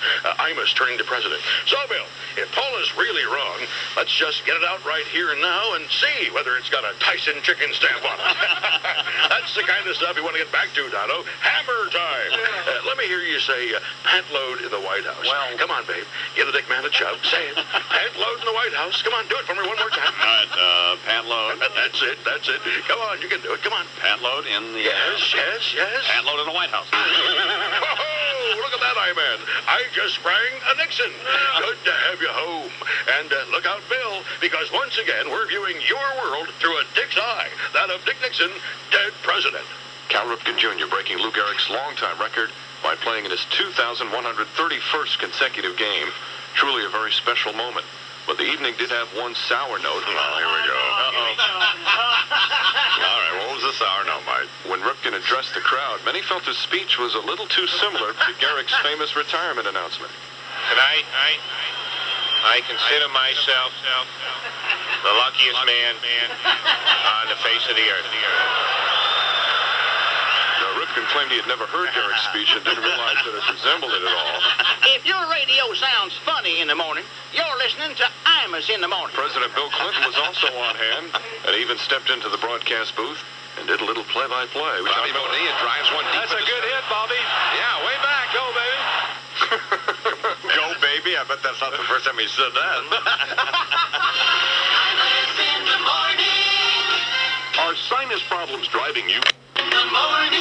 All right, here now on the Imus in the Morning program, Rush Limbaugh. Good morning, Rush. Putting on my top hat, getting out my white tails. It is I, Broadway baby, Rush Limbaugh, coming to you from the Great White Way, where I am about to attend opening night of my latest theatrical endeavor, my production of Whitewater the Musical. Poor Vince Foster, poor old Vince Foster, he don't say nothing, 'cause he stopped breathing, but whole Whitewater, it just keep rolling along. Ah, yes, Bubba has ordered White House aides to, quote, bend over backwards to avoid meddling in the federal investigation of the alleged Whitewatergate. Well, why not? We've bent over forwards for him over the past year or so, a couple of times for taxes, and soon again for health care. The least the aides can do is bend over backwards. And apparently they they've already bent over so far, they were hanging directly over the shredding machine. Oops, we have good news and bad news, boss. All the Foster documents are gone, but we're ready now for one hell of a ticker tape parade. This story is like the psycho mass murderer from one of those slasher movies. Just when you think it's gone away, it jumps out of the closet at you. Scree, scree, scree. Every time they think that Vince Foster is finally dead, he pops out of the coffin. I'm back. You know, the whole Clinton administration reads like a screenplay. Yeah. Shady real estate deals, illicit avarice dalliances.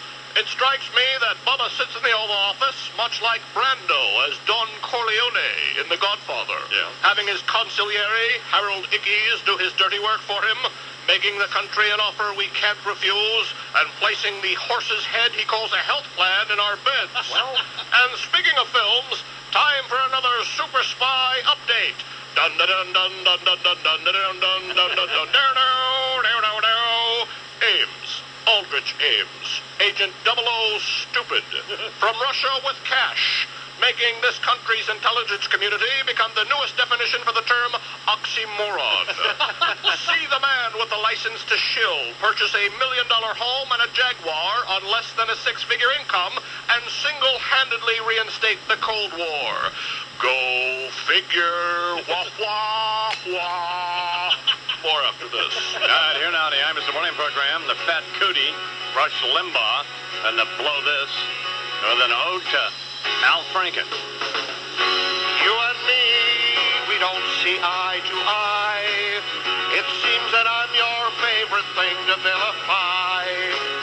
Now I won't grumble, and I won't whine.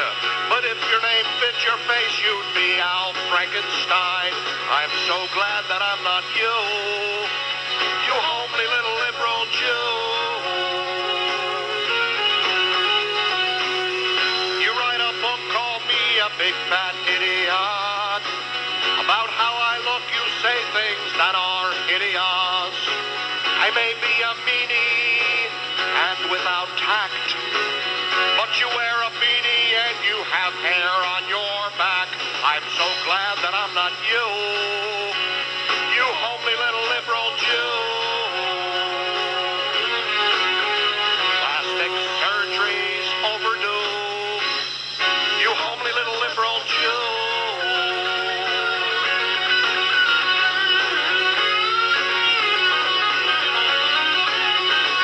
But you haven't got a clue, you homely little liberal Jew. I'd expect to hear you moo, you homely little liberal Jew. You think you're clever, taking shots at me, but you've got no recourse while I own the EIB. So let's just call this song my quid pro quo. Hear my response coming out of every radio. You're not good enough and smart enough, it's true. Doggone it, nobody likes you.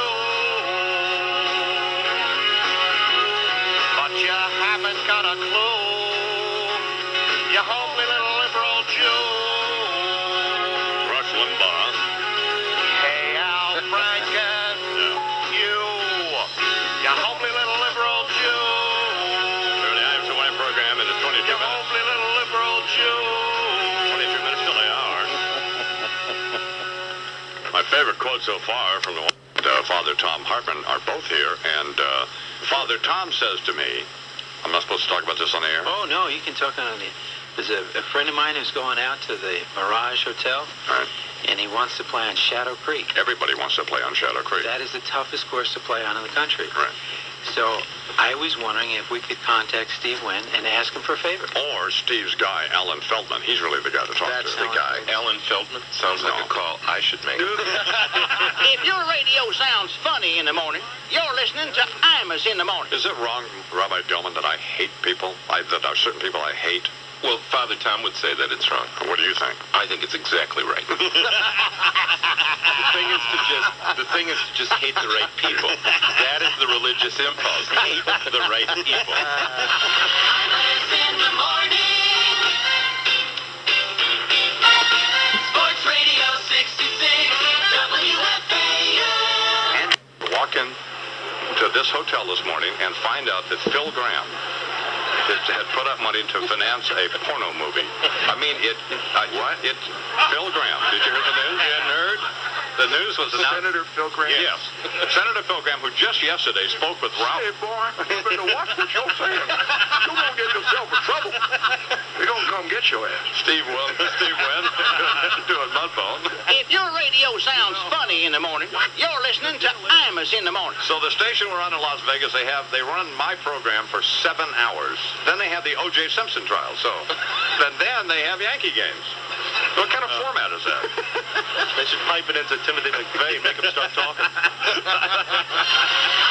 in the morning. Sports Radio 66, WFAN.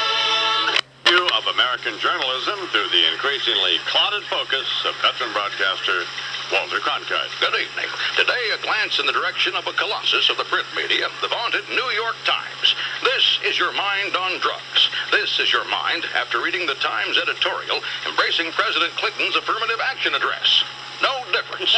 While a number of the usual suspects among the liberal press waxed effusive over Mr. Clinton's speech, seizing on the one time this president appeared to take a stand on something, the most effusive was the old gray lady, sending up an absolutely giddy review of Mr. Clinton's position statement, swollen with embarrassingly florid exclamations of approval and tribute.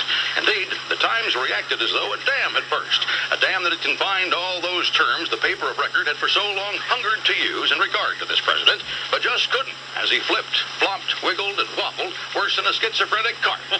But in his endorsement of affirmative action, the Times gushed, Mr. Clinton was near evangelical, forthright, tactically smart, moral, assertive, had taken the high road in delivering a sermon the nation needed to hear that exhibited a strong core principle.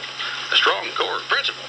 It made this respected old chronicler of the passing scene wonder whether the Times editorial page chief, Howell Raines, and I were looking at the same president, the 42nd one, Bill Clinton. You know, the one often compared to Grant. No, not Ulysses. Hugh Grant, for crying out loud.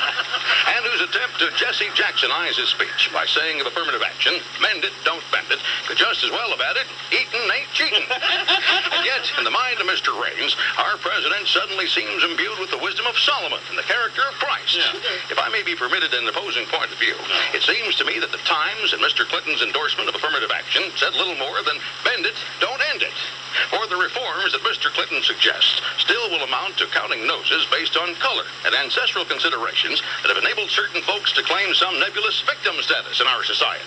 Well, this antiquated, dusty, testy, but revered old commentator says the following: don't deny me my just opportunities of today, because 400 years ago, Spike Lee's great-great-grandpappy's uncle's third cousin once removed had to shag a few cotton bales for some fat cat on the banks of the Swanee. Pardon my bluntness, but funk that. No sale, Mr. President. No sale, Mr. Raines. If you're looking for short, pithy slogans to latch on to, here's one. Get out. For Media Watch, this is Walter Cronkite. Thank you and good afternoon. I talked to Walter Cronkite that night, you know. Yes. That little cocktail party before the thing. Howdy, Don. Hi, Mr. President. How are you? What happened to you? Well, Me and Hillary were expecting you for brunch on Friday. How come you didn't show? Nice performance the other night. well, thank you. You're really funny, you know that? Yeah. Hillary and I haven't laughed that hard since the first subpoenas came in. Really funny. Well, you son of a bitch. Let me ask you something. Yeah. Go, baby. What the hell were you thinking about, you wrinkle up old bastard? We should have gone with our first choice for the entertainment head out D'Amato to do his impressions. We couldn't have done worse than we asked the Unabomber to speak.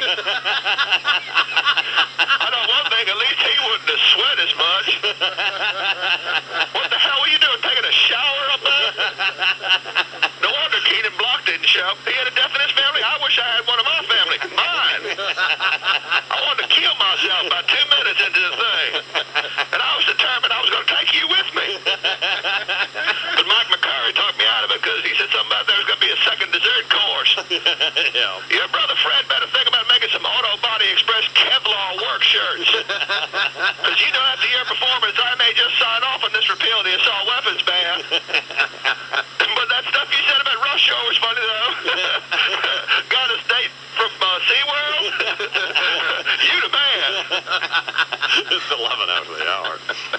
It's time for more news. And without a Chuck McGard, it's quite an honor.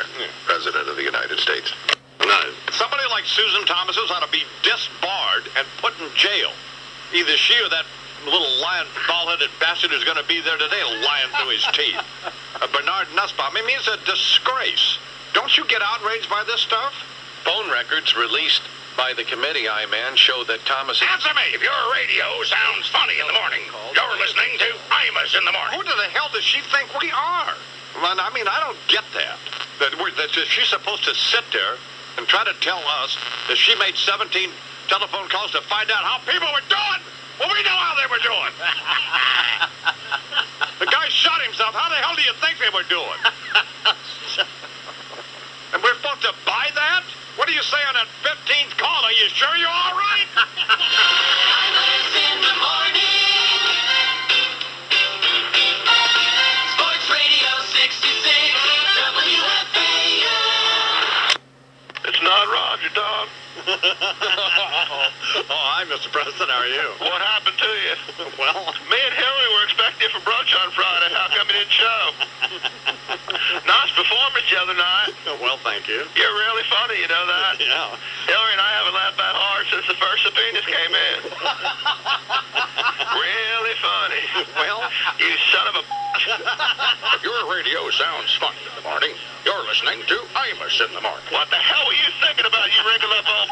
We should have gone with our first choice for the entertainment head out tomorrow to do his impressions. We couldn't have done worse if we asked the Unabomber to speak. Imus in the morning. Sports Radio 66, WFAN. You and I... Highway Patrol. Imus in the morning 2020 Sports rolls on. what happened? That's it. That's what I was told to do. That's the deal. That's it. Warner Wolf is here. I know. Good morning, Warner. Okay, Donald, I'm here, right. Well, normally, see, here's what happens. That's the cue. Here we go. No, well, normally they play that, and then they have some little, you do what you want, by the way. Yeah, but you're a legend. You look good, Warner, by the way. Thank you. Thank you very much. Are you still living in Washington? Yeah. Oh, man, well, so Warner's been gracious enough to come down and do this. Normally what happens is they play that opening thing, and then they play some actuality. You don't have to. You do what you want. But that's just... We do the sports at exactly 20 minutes after the hour. So I'm already late. Well, no, it's still into 20 minutes. Slowing you up. Is that the... No, not really. No, not at all. It's 20 minutes and 56 seconds past the hour. So you were in that 20 minutes. That's right. I was here. You were here. Yeah, sure. So as soon as you hear the guy say, whoever says, has some reflections on the speech from hell. Andy? Did you happen to see Don Imus' address to the 52nd Annual Radio and Television Correspondents Association dinner in Washington last week? Well, I did. I was there, and I walked out. I have deigned to make this one final concluding appearance here on the Imus in the Morning program to announce, to borrow a phrase of Cokie Roberts, that I will never again come on this program. Pardon me? Appear on this program. I, as so many of you, thought I knew Don Imus, believed that he knew what was appropriate and could always be counted on to do the right thing. I and you could not have been more wrong, for there he stood with Bill Clinton on his right hand and Hillary Clinton on his left, at a moment when he could have been at the pinnacle of his career, a moment of golden, platinum opportunity.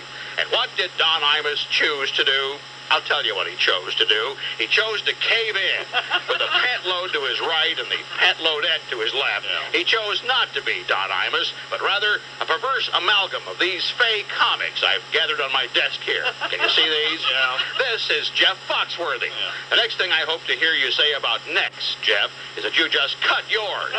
This is Senor Wences, who introduced fisting to the art of puppetry.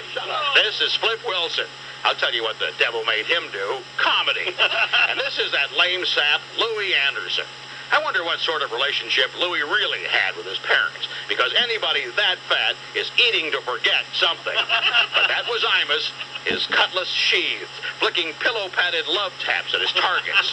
Go, baby. Really. Jim and Susan McDougal have some riverfront property. My, how over the top. What happened to the I-Man? Why, on that of all nights, did he become the I-wuss? Where were the Vince Foster suit dummy lines? How did Jennifer Flowers simply vanish? Where were the references to Hillary baking cookies with cattle future certificates in them and making hashish brownies? And Bubba saying he liked the cow pies, but adding he tried the brownies, didn't like them, and didn't swallow. So instead he gave them to Jennifer because she swallows anything. Where was all that? I'll tell you where. Tucked away neatly in the file drawer labeled Pandering to Political Correctness. There's only one thing left for Imus to do, I'm afraid. Hang a price tag off those inane cowboy hats he insists on wearing, because it's clear Minnie Pearl lives. That boy that I'm in, he gon' reach your record high. Yes, baby, I your Dr. Love. That boy that I'm in, you gon' think him till the day you die. It's all according to how your boogaloo situation stands just then. Imus in the morning. Great rock and roll disc jockey, Scott Muniz, Scotzo. That was the Beatles. Everybody's got something to hide except for me and my monkey. John, of course, employing the Cajun expression for a woman, monkey. Perhaps an unfortunate choice of words considering, well, you know, Yoko, but speaking of Japanese monkeys, Wayne Newton in San Antonio doing a benefit for, well, just that, 600 Japanese snow monkeys who were moved here a few years ago when a real estate development in Japan destroyed their natural habitat. You know, all of a sudden, Pat Buchanan's idea about cutting off immigration doesn't seem so stupid to me now. I mean, like we don't have enough aliens pouring in on a daily basis.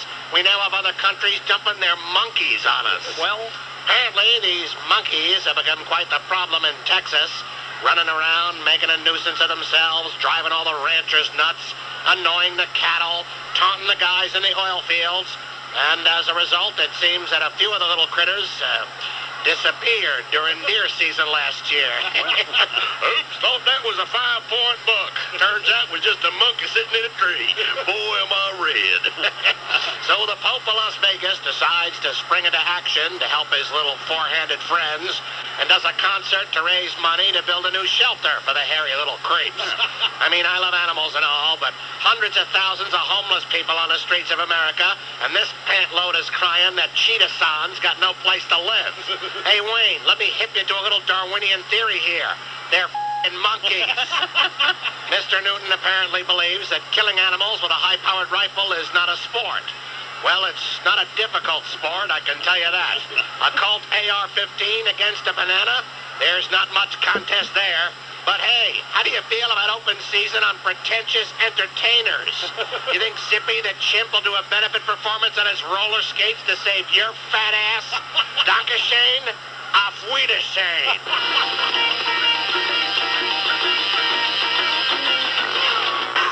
All right, here now with observation and comment on headline issues of the day. From the hood, Imus in Washington, Snoop Doggy Dog. None of the presidential candidates think it's necessary to speak to the black man because they believe we ain't nothing but a non-voting, 40-ounce drinking, crack-smoking, collective menace to society, only concerned with finding a whole bitch with a boonkie like a $12 pizza. But they wrong, because this year, we gon' vote. So as a public service, all my homies in the hood, they get the 411. I'm gonna run through the field of candidates, doggy style. Well, I don't mean to agitate, aggravate, or berate you, but there ain't a candidate a black man can relate to. Don't even think about voting for Pat Buchanan. In between all his campaigning, he be Ku Klux Klan. And his plantation ideas for political reform involves me on his lawn in a jockey uniform. What's my name? Snoop Doggy Dogg. What's my name? What's my name? Snoop Doggy Dogg. Phil Graham got more guns than a blood or a crip, shooting movies with the hose that bleed the case of censorship, like he just stepped off the set or get shorted. Dissing the competition, Chili Philly loves to party with the NRA and the FBI. His presidential motorcade be just like the drive-by. What's my name? Snoop Doggy Dogg. What's my name? What's my name? Snoop Doggy Dogg. Steve Forbes ain't got nothing but a whole lot of money. He may be a millionaire, but this boy be looking funny. Got a butter soft face matching butter soft booty. I wouldn't be surprised a homie singing Tutti Frutti with them punk ass glasses, his nose in the air, and a closet full of boys, Power Ranger underwear. What's my name? Snoop Doggy Dogg. what's my name? Snoop Dogg, Dogg. I know there ain't much here where there ain't much left. Graham Dole, Alexander, ain't no candidates deaf. But if you're down with the juice and you're good to go, then this November catch your ballot for the status quo. I'm voting for Clinton, cause we share a demeanor. We both like them whole bitches and we both got subpoena. What's her name? Snoop Dogg, Dogg. What's my name? What's my name? Snoop Dogg, Dogg. That's it for now, people. I'ma chill for a while. Peace out. This has been Commentary Doggy Style. Snoop Dogg, Dogg. Fine, Snoop. Snoop Dogg, Dogg. 22 till the hour. And I am Imus the morning on the I line from Hampton, Connecticut on line 2, Lou. Here's Mary Ellen. Westbury Music Fair tonight, and I've solved my whole sports rooting thing. I'm a Globetrotters fan now. No postseason to worry about. No postseason to worry about. Very few contract disputes to get in the papers, and a very high percentage of winning evenings. If your radio sounds funny in the morning, you're listening to Imus in the morning. That was a great station. It was 50,000 watt, clear channel station, but the signal was like, it went from Seattle to Tijuana, but it was only like about 1.5 feet wide. You had to be in the middle of Sunset Boulevard to pick up the station. And we had a promotion once for Easter, and nobody came to it. I swear, we promoted for a week and a half, and give away little money things. Nobody was there. In the morning. George will be here this morning a little later. Sports Radio 66, WFAN. Well, Morning Flash. all right, here now, comment and observation on headline issues of the day with Imus and Washington's senior political analyst, the late Richard M. Nixon. I don't want to seem abrupt, but can the chit-chat Imus in the morning? Just too much going on, so let's kick it, okay? Issue 1, Shadow. Serpent heads in the house, or Ms. Madeline won't have to take in laundry after all. Yes, it was just a tad too early to write off the pan-faced one, J.D.? James Carville, relegated to political chop shop status recently by the Washington Post, remember? Yeah. They said that after the fall election results, James Carville couldn't get arrested if they caught him spread-eagled hanging onto the windshield wipers of Marlene Cook's Jaguar. Well, not so fast. Now, the New York Times, the paper of record, I hasten to point out, says Mr. Carville and Harold Ickes, for all practical purposes, are going to, co-manage Bubba Clinton's entire re-election campaign. Because I suppose Ron Brown's headed for Webb Hubble land, and your friend Rock Newman's already tied up with Marion Barry. The whole affair just demonstrates, though, that it wasn't James Carville who was out of the loop. No. It's the Washington Post that's out of the loop. Right. Who's the editor over there? Jan Wenner? Oh, and permit me to make that issue, too, J.D. The Wenner bombshell.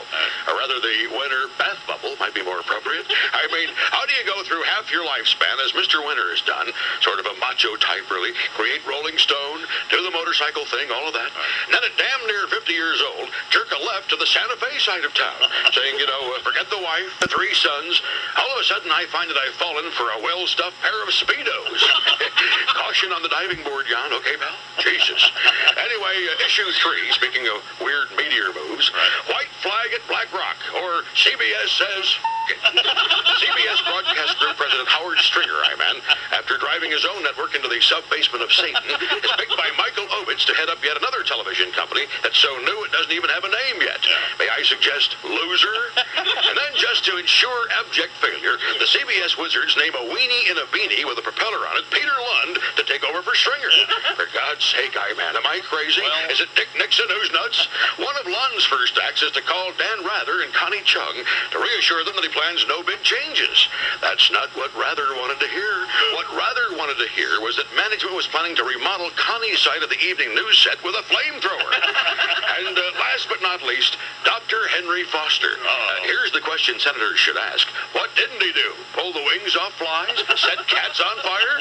If they should confirm him, he'll have to put his first Surgeon General's health warning label on himself. There's your Dickscope, J.D., from Dick Nixon, a late former leader of the entire free... Garden party to see all my donkey friends. A chance to name my running mate and be the president. When I got to the garden party, no one heard my name. They were drinking and acting like the Kennedys and checking out the dames. But it's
said goodbye when the contact high made me like Dan Quayle, but it's all right now.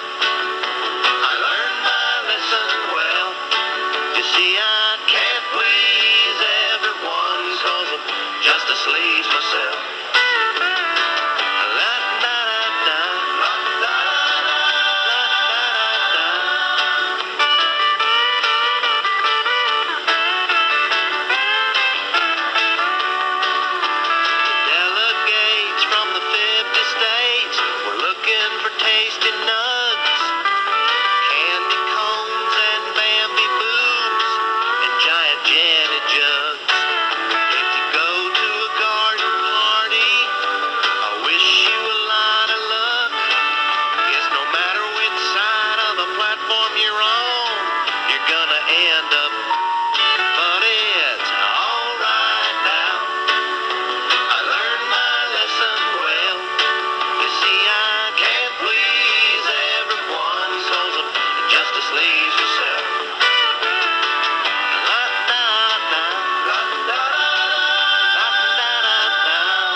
Suite here, the presidential suite, where unfortunately, well, I guess not, they have candid shots of the president and the first lady hanging all over the walls. So we were up there. Yeah, very nice accommodation. And I guess he slept in that bed I'm in, huh? Boy, if that bed could talk.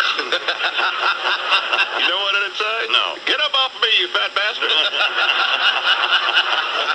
I kept waking up all night wanting to go to McDonald's. If your radio sounds funny in the morning, you're listening to Imus in the morning. Would you like to see Susan Thomas's and Jana Reno in a pile there? Oh, gee. I have. Been there, done that. Let's go, baby. Imus in the morning. Sports Radio 66, WFAN. In the morning. Big games. Yep. All right, lots more to do. Your phone calls, baseball, whatever's on your mind. On the fan, come on back. Mike and the Mad Dog. Sports Radio 66, WFAN. 2020 Sports. Starks on the right wing. Ewing sends a screen. Starks dribbles off that up top to Oakley. Alley-up Ewing, and he jabs it in with both hands. It was a premeditated play, a splendid pass by the Oakman. A precision pass as well. Ewing, no problem with the huff and stuff. Huff and stuff. Mike Breen and Walt Clyde Frazier on WFAN. Just a mindless nap. Boy, Walt Frazier. Moving and grooving to the thesaurus. Knicks won at 83-74 over the defending NBA champions. Vancouver Grizzlies have now lost 19 straight games. They were beaten by Detroit last night, 86-79. Square Garden, as described on the Knicks radio network. Pass deflected out of bounds by Rice. It's still Nick Ball 5 on the shot clock. And that basketball hit a woman in about the 4th row on the deflection. She appears to be a little shaken up. She was probably running her mouth like most women instead of watching the game.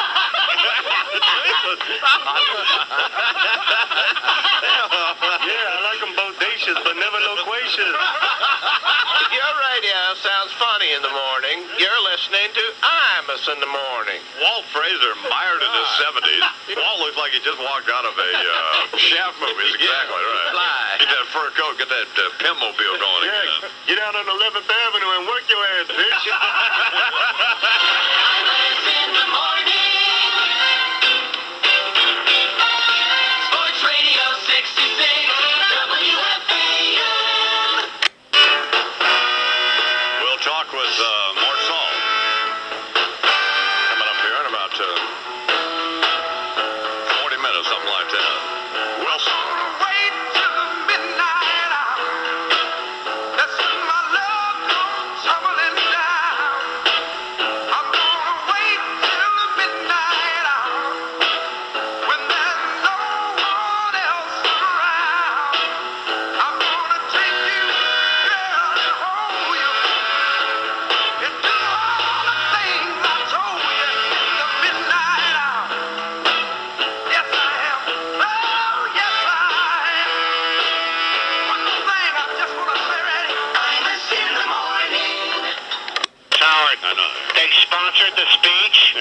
Now I've heard everything. Next thing you know, they'll start selling ad space in a fold to your neck. I'm telling you, you get about 9 billboards in there. There's more room in there than on a Goodyear blimp. That'll be fine. So who took the bait? Joseph Abud. I don't get it. Isn't the whole point of advertising to create a positive image? Well, you would think, yeah. He was smart to give the station twice the money not to run it. I can't believe how low this is. Why don't they sell spots to sponsor whenever you complain about your back hurting? Talk about heavy rotation. I'm going to start sponsoring my bowel movements. I'll get back all the money Infinity's losing on you in about 2 hours. That was a great speech, bro. You offended the First Lady so much she had to leave the country. Well, that was it. That was the end of it. Charles.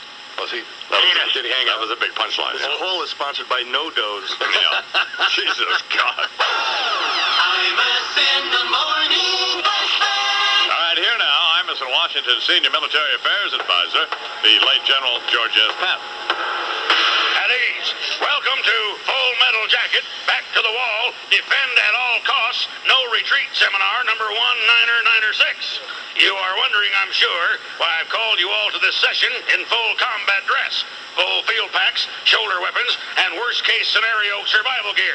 It is because, people, we're about to hit the beach. When I dismiss you today, you are going to be transported to one of the hottest and most hostile locations on the current world scene. Yes, people, we are going to the White House.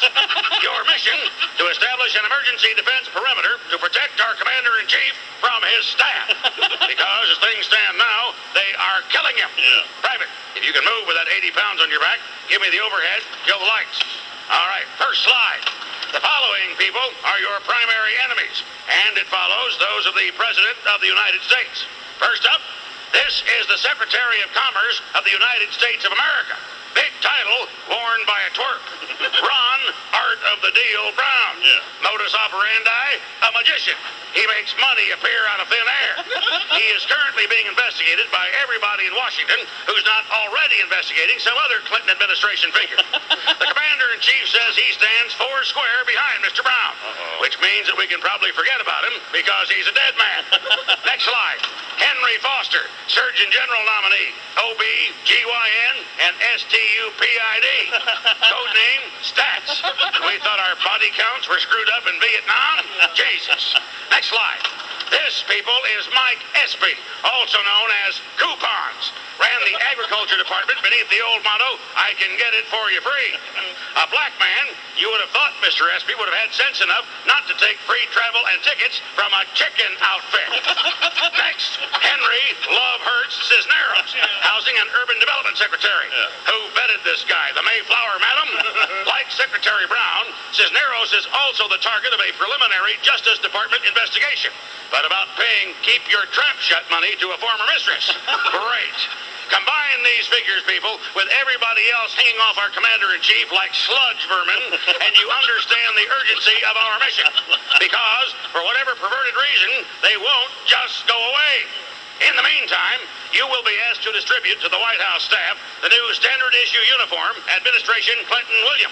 Raincoats, handcuffs, electronic ankle bracelets. If I may be permitted a personal observation before I dismiss you, no wonder the man's having trouble focusing.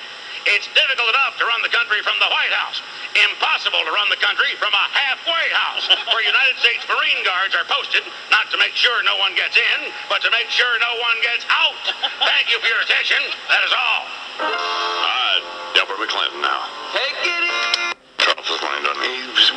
He sounds a little concerned whether or not everything is absolutely being treated fairly. I'm very happy this morning because Bernhard won the Good Ranch 400. There you go. And Butterbean got another win last night. Who's Butterbean? The 310-pound heavyweight fighter. Oh. Yeah. When Butterbean gets them in the corner, they don't get out alive. Have you seen Butterbean fight, Charles? I've seen pictures of him, I bet. Looks like Sally Struthers shaking her head. Your radio sounds funny in the morning. You're listening to Imus in the morning. Hey, do you know what a guy with a big penis eats for breakfast? And Fred, how did we suddenly go from from talking sports to no, I don't. I didn't think so.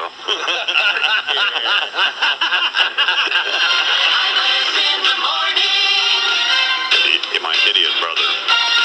Sports Radio 66, WFAN.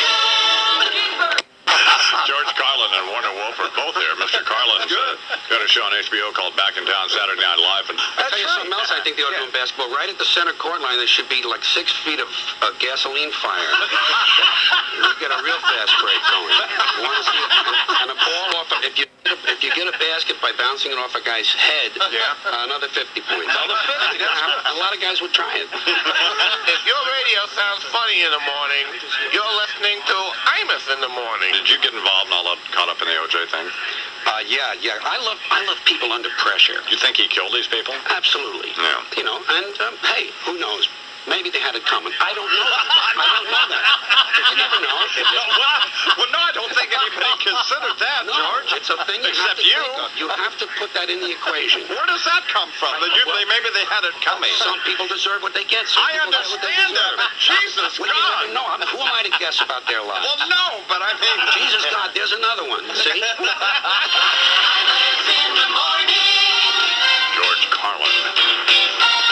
Sports Radio 66, WFAN. Are we going to talk? In the morning, 2020 Sports rolls on. What happened here? Good morning, man. We're ready to roll, my friend. The search continues for a new... What happened? You know, I noticed this never happens on NBC when you're doing a football game. The headset came apart. Oh, the headphone fell apart, huh? Look at that. Like an old-time announcer here, Chuck, with the hand of the year. The search continues, Imus, for the new basketball coach for St. John's. A key name that could be emerging is Jim Molinari, who's currently the head coach at Bradley University. Molinari is an excellent coach and recruiter. He's also an attorney, so he could do his own deal, right? Yeah. As the NFL draft approaches next month, You can represent the players in various situations they'll find themselves in throughout the year. the New York Jets are weighing heavily the value of selecting Illinois linebacker Kevin Hardy with the first pick overall instead of wide receiver Keyshawn Johnson of Southern California. Hardy is the highest-rated player in the country. 6'11" center Marcus Camby of UMass is spending a lot of time this week practicing free throws because his coach John Calipari knows that Kentucky plans to muscle Camby Saturday in an NCAA semifinal game in the Meadowlands. Camby, who scored 32 in UMass upset of Kentucky in November, could be spending a lot of time at the free throw line. The game could depend on how well he shoots. How well does he normally shoot? Not bad. Not great, not bad. What is that percentage, Don? 68.4. It is? Yep. That's not great, though. No. Should be up in the 70s or 80s. It could be. Could be up there. You don't know what it is. You never let the facts get in the way of a good story. You taught me that years ago. St. Joe's of Philadelphia, Nebraska advanced to the NIT championship game tomorrow night at Madison Square Garden. That's humiliating. I wouldn't even play in that if I were them. The NIT.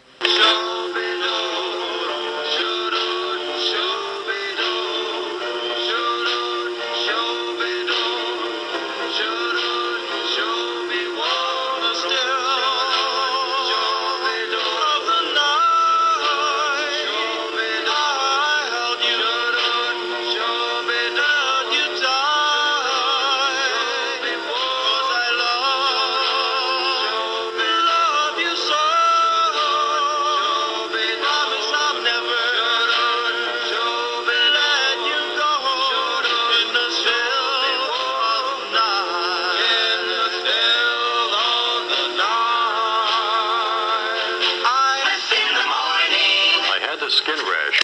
Oh, Mom. Do you remember the guy on Fred Allen, Falstaff Openshaw, who would say, I have written a poem? No, I don't. There once was a geek named D'Amato who offended all persons Yamato. That is by the way, the official word for the old Japanese nation. He bombed badly on Imus, so maybe it's time us voters struck him with a tomato. Now, this is something out, but do you have Calvin Trillin on hold here? Yeah. If your radio light sucks in the morning, you're listening to Imus in the morning. Are you attacking my friend Geraldo now, who's... No, as a matter of fact, I grudgingly had to admit that he put together three intelligent sentences on your show this morning, and I went, whoa. Do you box, Mr. Cabot? I would in his case. In the morning.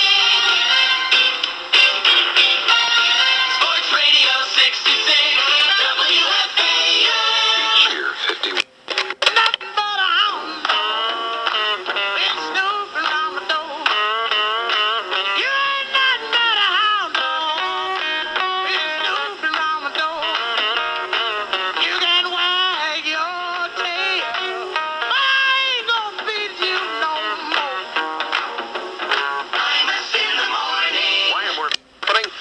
I'm Tollison with 2020 Sports on WFAN, the home of March Madness.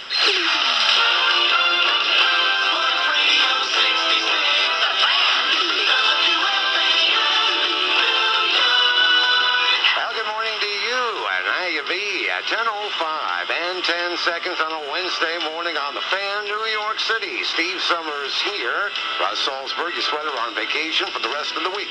Dove Kramer, Eddie Scazzeri on the other side of the glass. Eddie Scazzeri? No, Ed Asner. Who do you think we're talking? 718-937-6666, number to call. As we begin a midday schmooze until Mike and the Mad will get one on the Fan, New York.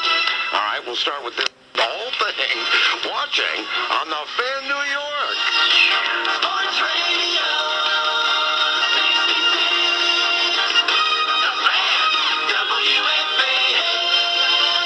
It's the final 2020 Sports on WFAN, the home of Saturday's final four doubleheader from the Meadowlands. Mike and the Mad Dog. Sports Radio 66 WFAN. They're talking sports, going at it as hard as they can. It's Mike and the Mad Dog on the Fan.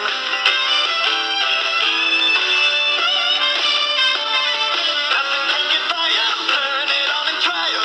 Mike and the Mad Dog, WFAN.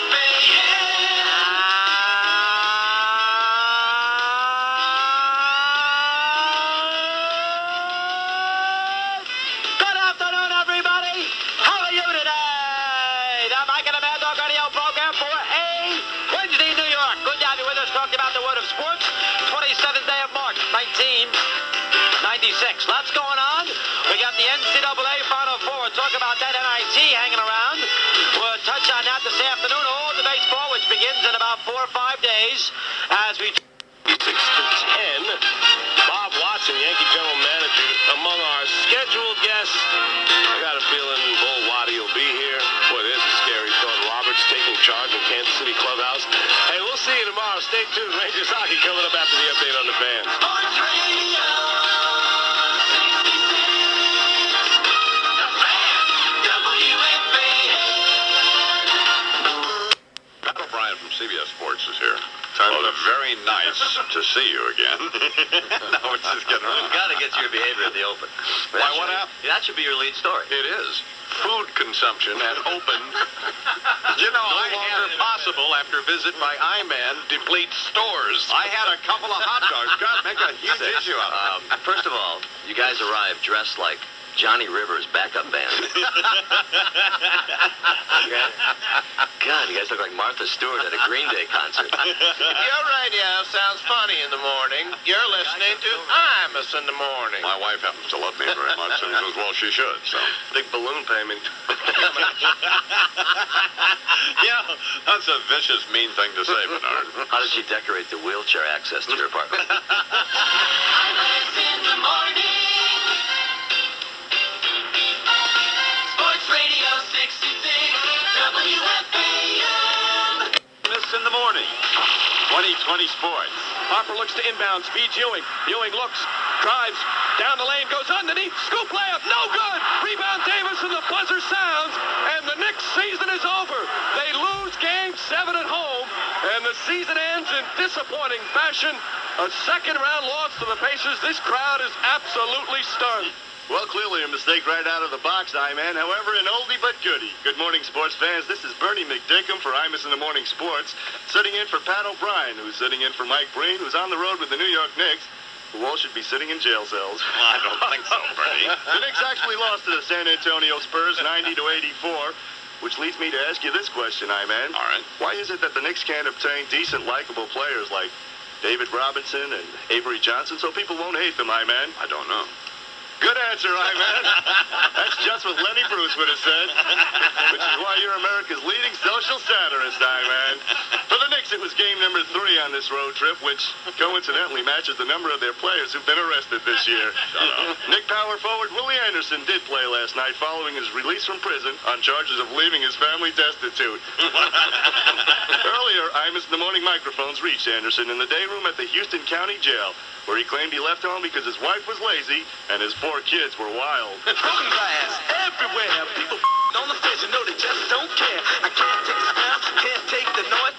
He complained of vermin, human and otherwise. Rats in the front room, roaches in the back, junkies in the alley with the baseball bat. I tried to get away, but I couldn't get far, cause a man with a touch repossessed my car. Anderson said he felt comfortable in jail where he chilled out with thugs and played basketball. How much longer is this going to last? Just like he never left the team, I bet.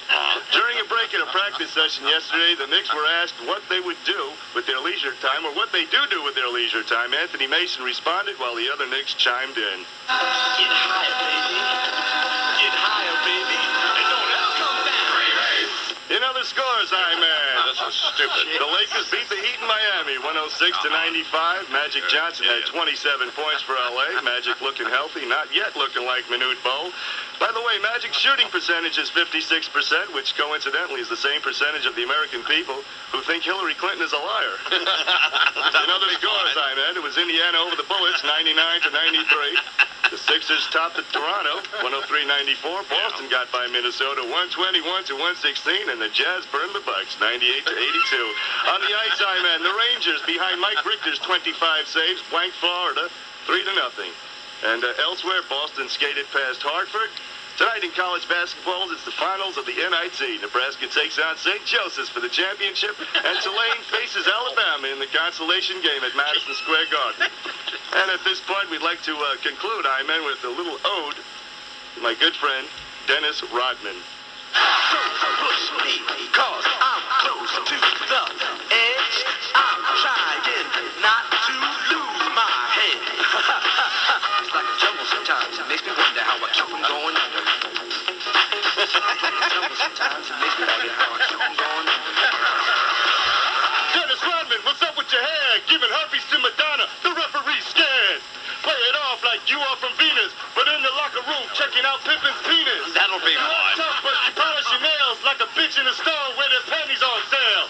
I'm just asking, now I ain't been told, but you might have gone strong to Magic Johnson told. Punk, don't push me, cause I'm close to the edge. I'm trying, got to get no head. It's like a jungle sometimes. It makes me wonder Get out of here. Just get I'll out. paint my hair purple tonight. Because I got a date with Carl Lewis. It's 23 after the hour. Oh, I feel so ready. Here, after the honey, I missed the morning program. Go get me some coffee, you idiot. Jesus, God. That's pretty good, huh? Sports with Bernard. Bernie McDickum with sports. Get out of here. Jesus, God. It's 24 after the hour here, and I missed the morning program. Why do I let him do this? God almighty, it's like a death wish. I don't know.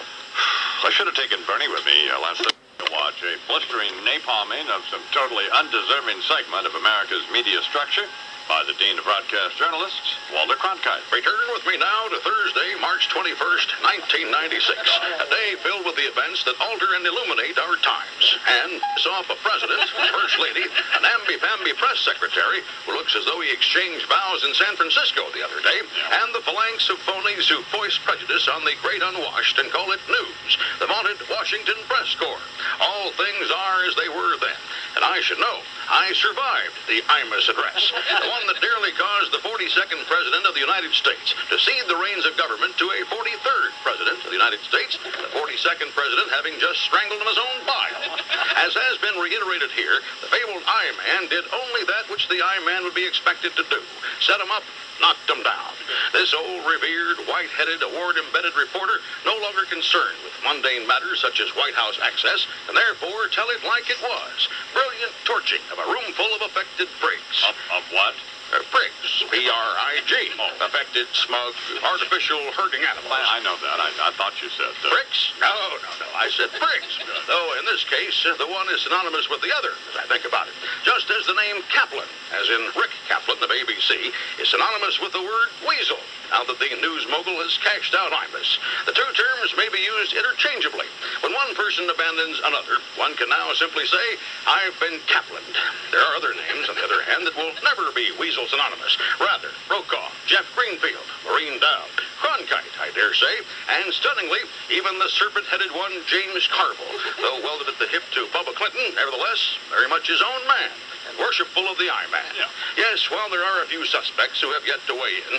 NBC's Tim Russert, ABC's Britt Hume, CNN's Judy Woodruff come to mind. The weasel winnowing is nearly complete. Yeah. On this side, the I-Corps. And on that side, back in the dark corners hiding behind the often lap dancer short skirts of Cokie Roberts, the scuttling exoskeleton things that bring you the news from the greasy folds of the president's bed. For Media Watch, this is one final gratuitous word to Oscars hostess Whoopi Goldberg, who asked the other night at the award program's outset, "Did you miss me?" Answer, no. We didn't want Letterman back, but that didn't mean we wanted you back either. Frankly, we're sick of you and your hair. Looks like it might have the Washington Press Corps living in it. Please, just get out.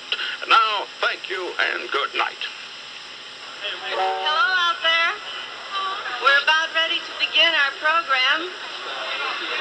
It's a beautiful day in Chicago, and we're going to have a wonderful time this afternoon. I want to acknowledge the presence of the man that made and named Mr. Winston Moore director, our own beloved Imus in the Morning. Wondering long bikini, your suntan oil, and your beer bong. It's time to lock and load as MTV goes to the AOC. It's spring break in Bosnia with your host, Sinbad. What's up, Army man? You know, I think it's great y'all over here, but I'm a little confused about this ethnic cleansing thing. You seen these people? I mean, to me, it looks like they could use a shower. It's an all-star party in Croatia. Muslims, Serbs, and you with live Croat remotes of your favorite MTV shows. Kato Kalin guest hosts a special edition of Singled Out with Task Force Eagle. Okay, Sergeant Caldwell, camouflage, drab green, or sex machine? Sex machine. Hoo-wah! The Grind with the late General George S. Patton. Everybody put your hands in the air. Shake them like you just don't care. If you like sex, make some noise. Word to your mothers, people. The Real World in Tuzla. I'm not going to store for you. You want food? You go to store. I'm not going no place until there is mind hearing. You're hearing me? I'm not... And a very special Unplugged with the Dayton Peace Accords. Party on with the party people in the former Yugoslavia with Sinbad. And another thing, everybody's talking about them concentration camps. You seen them? There's so many people in there making noise, ain't nobody can think straight, let alone concentrate. MTV Spring Break in Bosnia. I'm gonna bring out a fine woman for y'all just so you boys know what you're fighting for. Come on, give it up for the First Lady. Sight, y'all didn't think I was gonna do...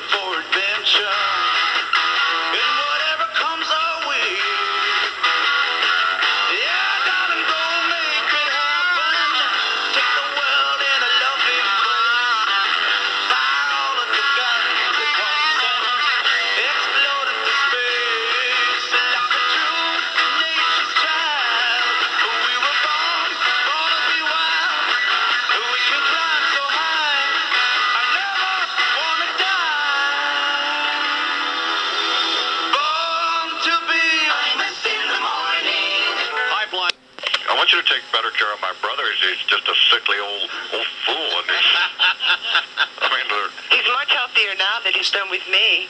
healthier. He's damn near dead. What? No. Just as they couldn't get any worse. You know, I'd really love to hear you two talk some more, but we have to go. If your radio light sucks in the morning, you're listening to Imus in the Morning. All right, Teresa, what's the matter, baby? I don't want to hear no more about your wife. I don't want to hear no more about your brother. These people are not funny.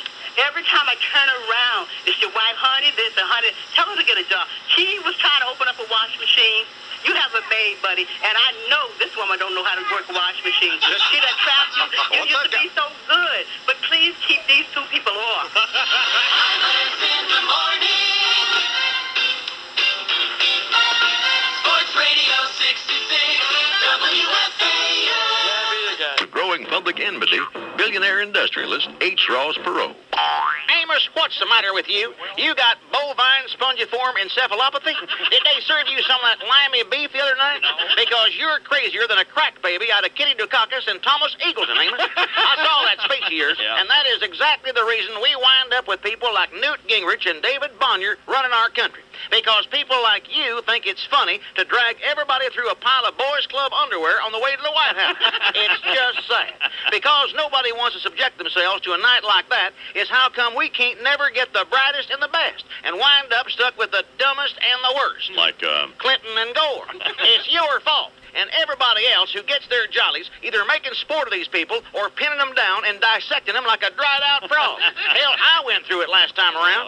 You and the rest of them climbing all over my world-class daughter and making me out to be some nut off of Mars who had a pair of Chinese gongs for ears. That's hurtful, Amos, and don't serve no purpose other than for your own damn amusement. And you wound up queering my whole deal. Remember what you all did to Admiral Stockdale, my running mate?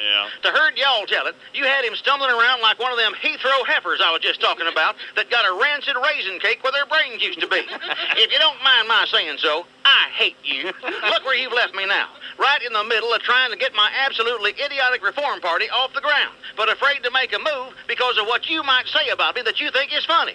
So here's Perot, stuck harder than a one-legged lizard in a lard jar, leaving the damn door open for people like the former governor of Connecticut, Lowell Weicker, to stick his big fat nose in.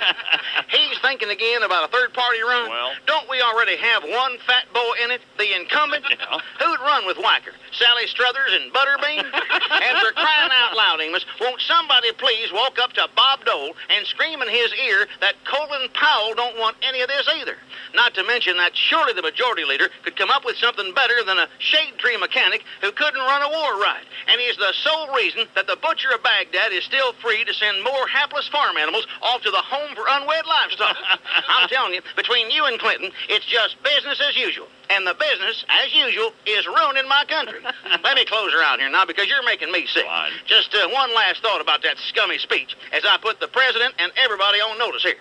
To the White House gang in the middle of their pout, at least my friend Amos didn't take his penis out. And right there's your soundbite. Much obliged for having me on your show. Do you have the time to listen to me whine about nothing and everything all at once? Imus in the morning. Can sound sleep make you a... Hey, Bubba, check it out. Imus is on TV again. Well, I'm sick of Imus, Beavis. I don't want to watch that hideous thing again. It's not the speech. He's on 60 Minutes talking to Mike Wallace. What? Oh, this is too good to be true. You mean they're finally going to expose him? Oh, my God, Mike Wallace is hammering Imus for me. Go, baby. Wallace isn't hammering Imus. He looks like he's about to kiss him. No. This is all wrong. This isn't the way it's supposed to go. McCurry is supposed to kill Imus, and Wallace should be burying him. But he's like that T-2000 robot in Terminator 2. Just when you think you finally destroyed him, Imus morphs into something stronger. Hey, check it out. Wallace is laughing. No, this isn't fair. Imus wails on me for 3 years, and just when I think I finally got my revenge and ruined him, he turns up smelling like a rose. Hey, Bubba, what are you doing? Put down those scissors. Get me to Washington Post, Beavis, and some glue. What for? I'm going to compose a little fan mail to the I-Man. What do you think of this? Dear Imus, not only do I listen to you all the time, but I'm watching you now, too. Every move you make. Signed, a friend. Cut it out, Bubba. You're scaring me. Socks told me this would happen. Bubba, come back to us. Socks said that Imus was making me look foolish. Bubba, step out of it. Make Socks stop laughing at me, Beavis. Make the kitty stop. Bubba! Kill the pigs. Kill the pig. Kill the pig. Here, kill him off. Where's my copy of Catcher in the Rye, Beavis? You left it on the table in the book room. I got the hungers for your love, and I'm waiting in your welfare line. Imus in the morning. Baby, you gotta love it. Imus in the morning. 2020 Sports. Pass to Garnett. He catches. He dribbles around Lister. He leads inside. His layup is good. Kevin Garnett's going crazy. Kevin Garnett's gone mad. He's got mad cow disease. Another fun night of the NBA. Good morning. Mike Greenwood Sports. Kevin Harlan, our good friend with the play-by-play. Nice reference. Man, this is for the sporting event. Good grief, idiots. Game of the night in the NBA. Vancouver Grizzlies have lost 20 in a row. That ties the NBA record They lose to the visiting Denver Nuggets.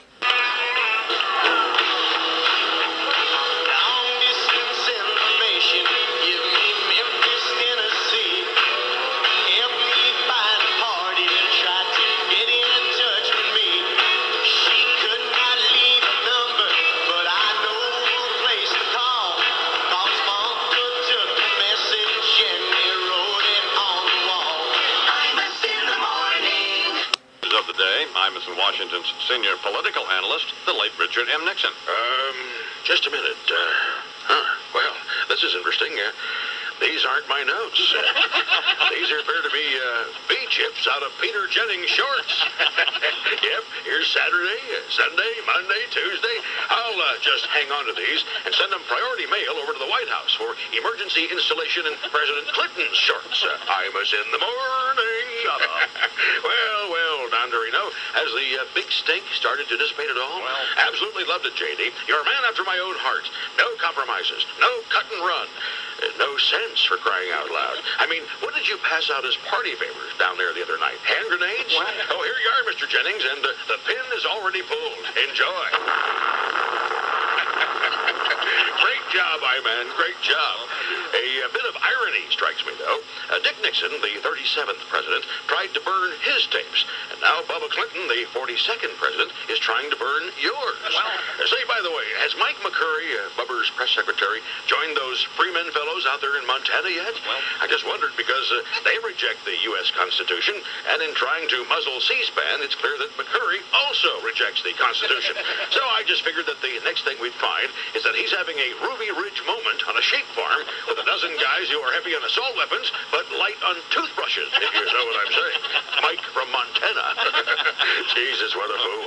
You know, I wish I'd been a fly on the wall in the Clintons' limo riding back to the White House. The First Lady and the President there in the back seat, smoke's coming out of her ears as she glares out the window at nothing. Him reaching over to give her a little pat or something, and her going rigid, recoiling, as though Freddy Krueger, infected with mad cow's disease, had just tried to tongue kiss her. Beautiful.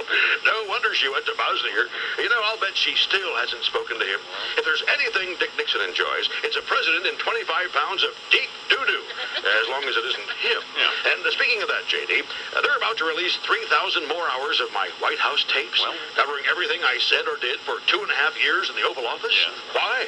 Am I getting a piece of this? Publishing? Something? Anything? No. It's worse than working for Clive Davis.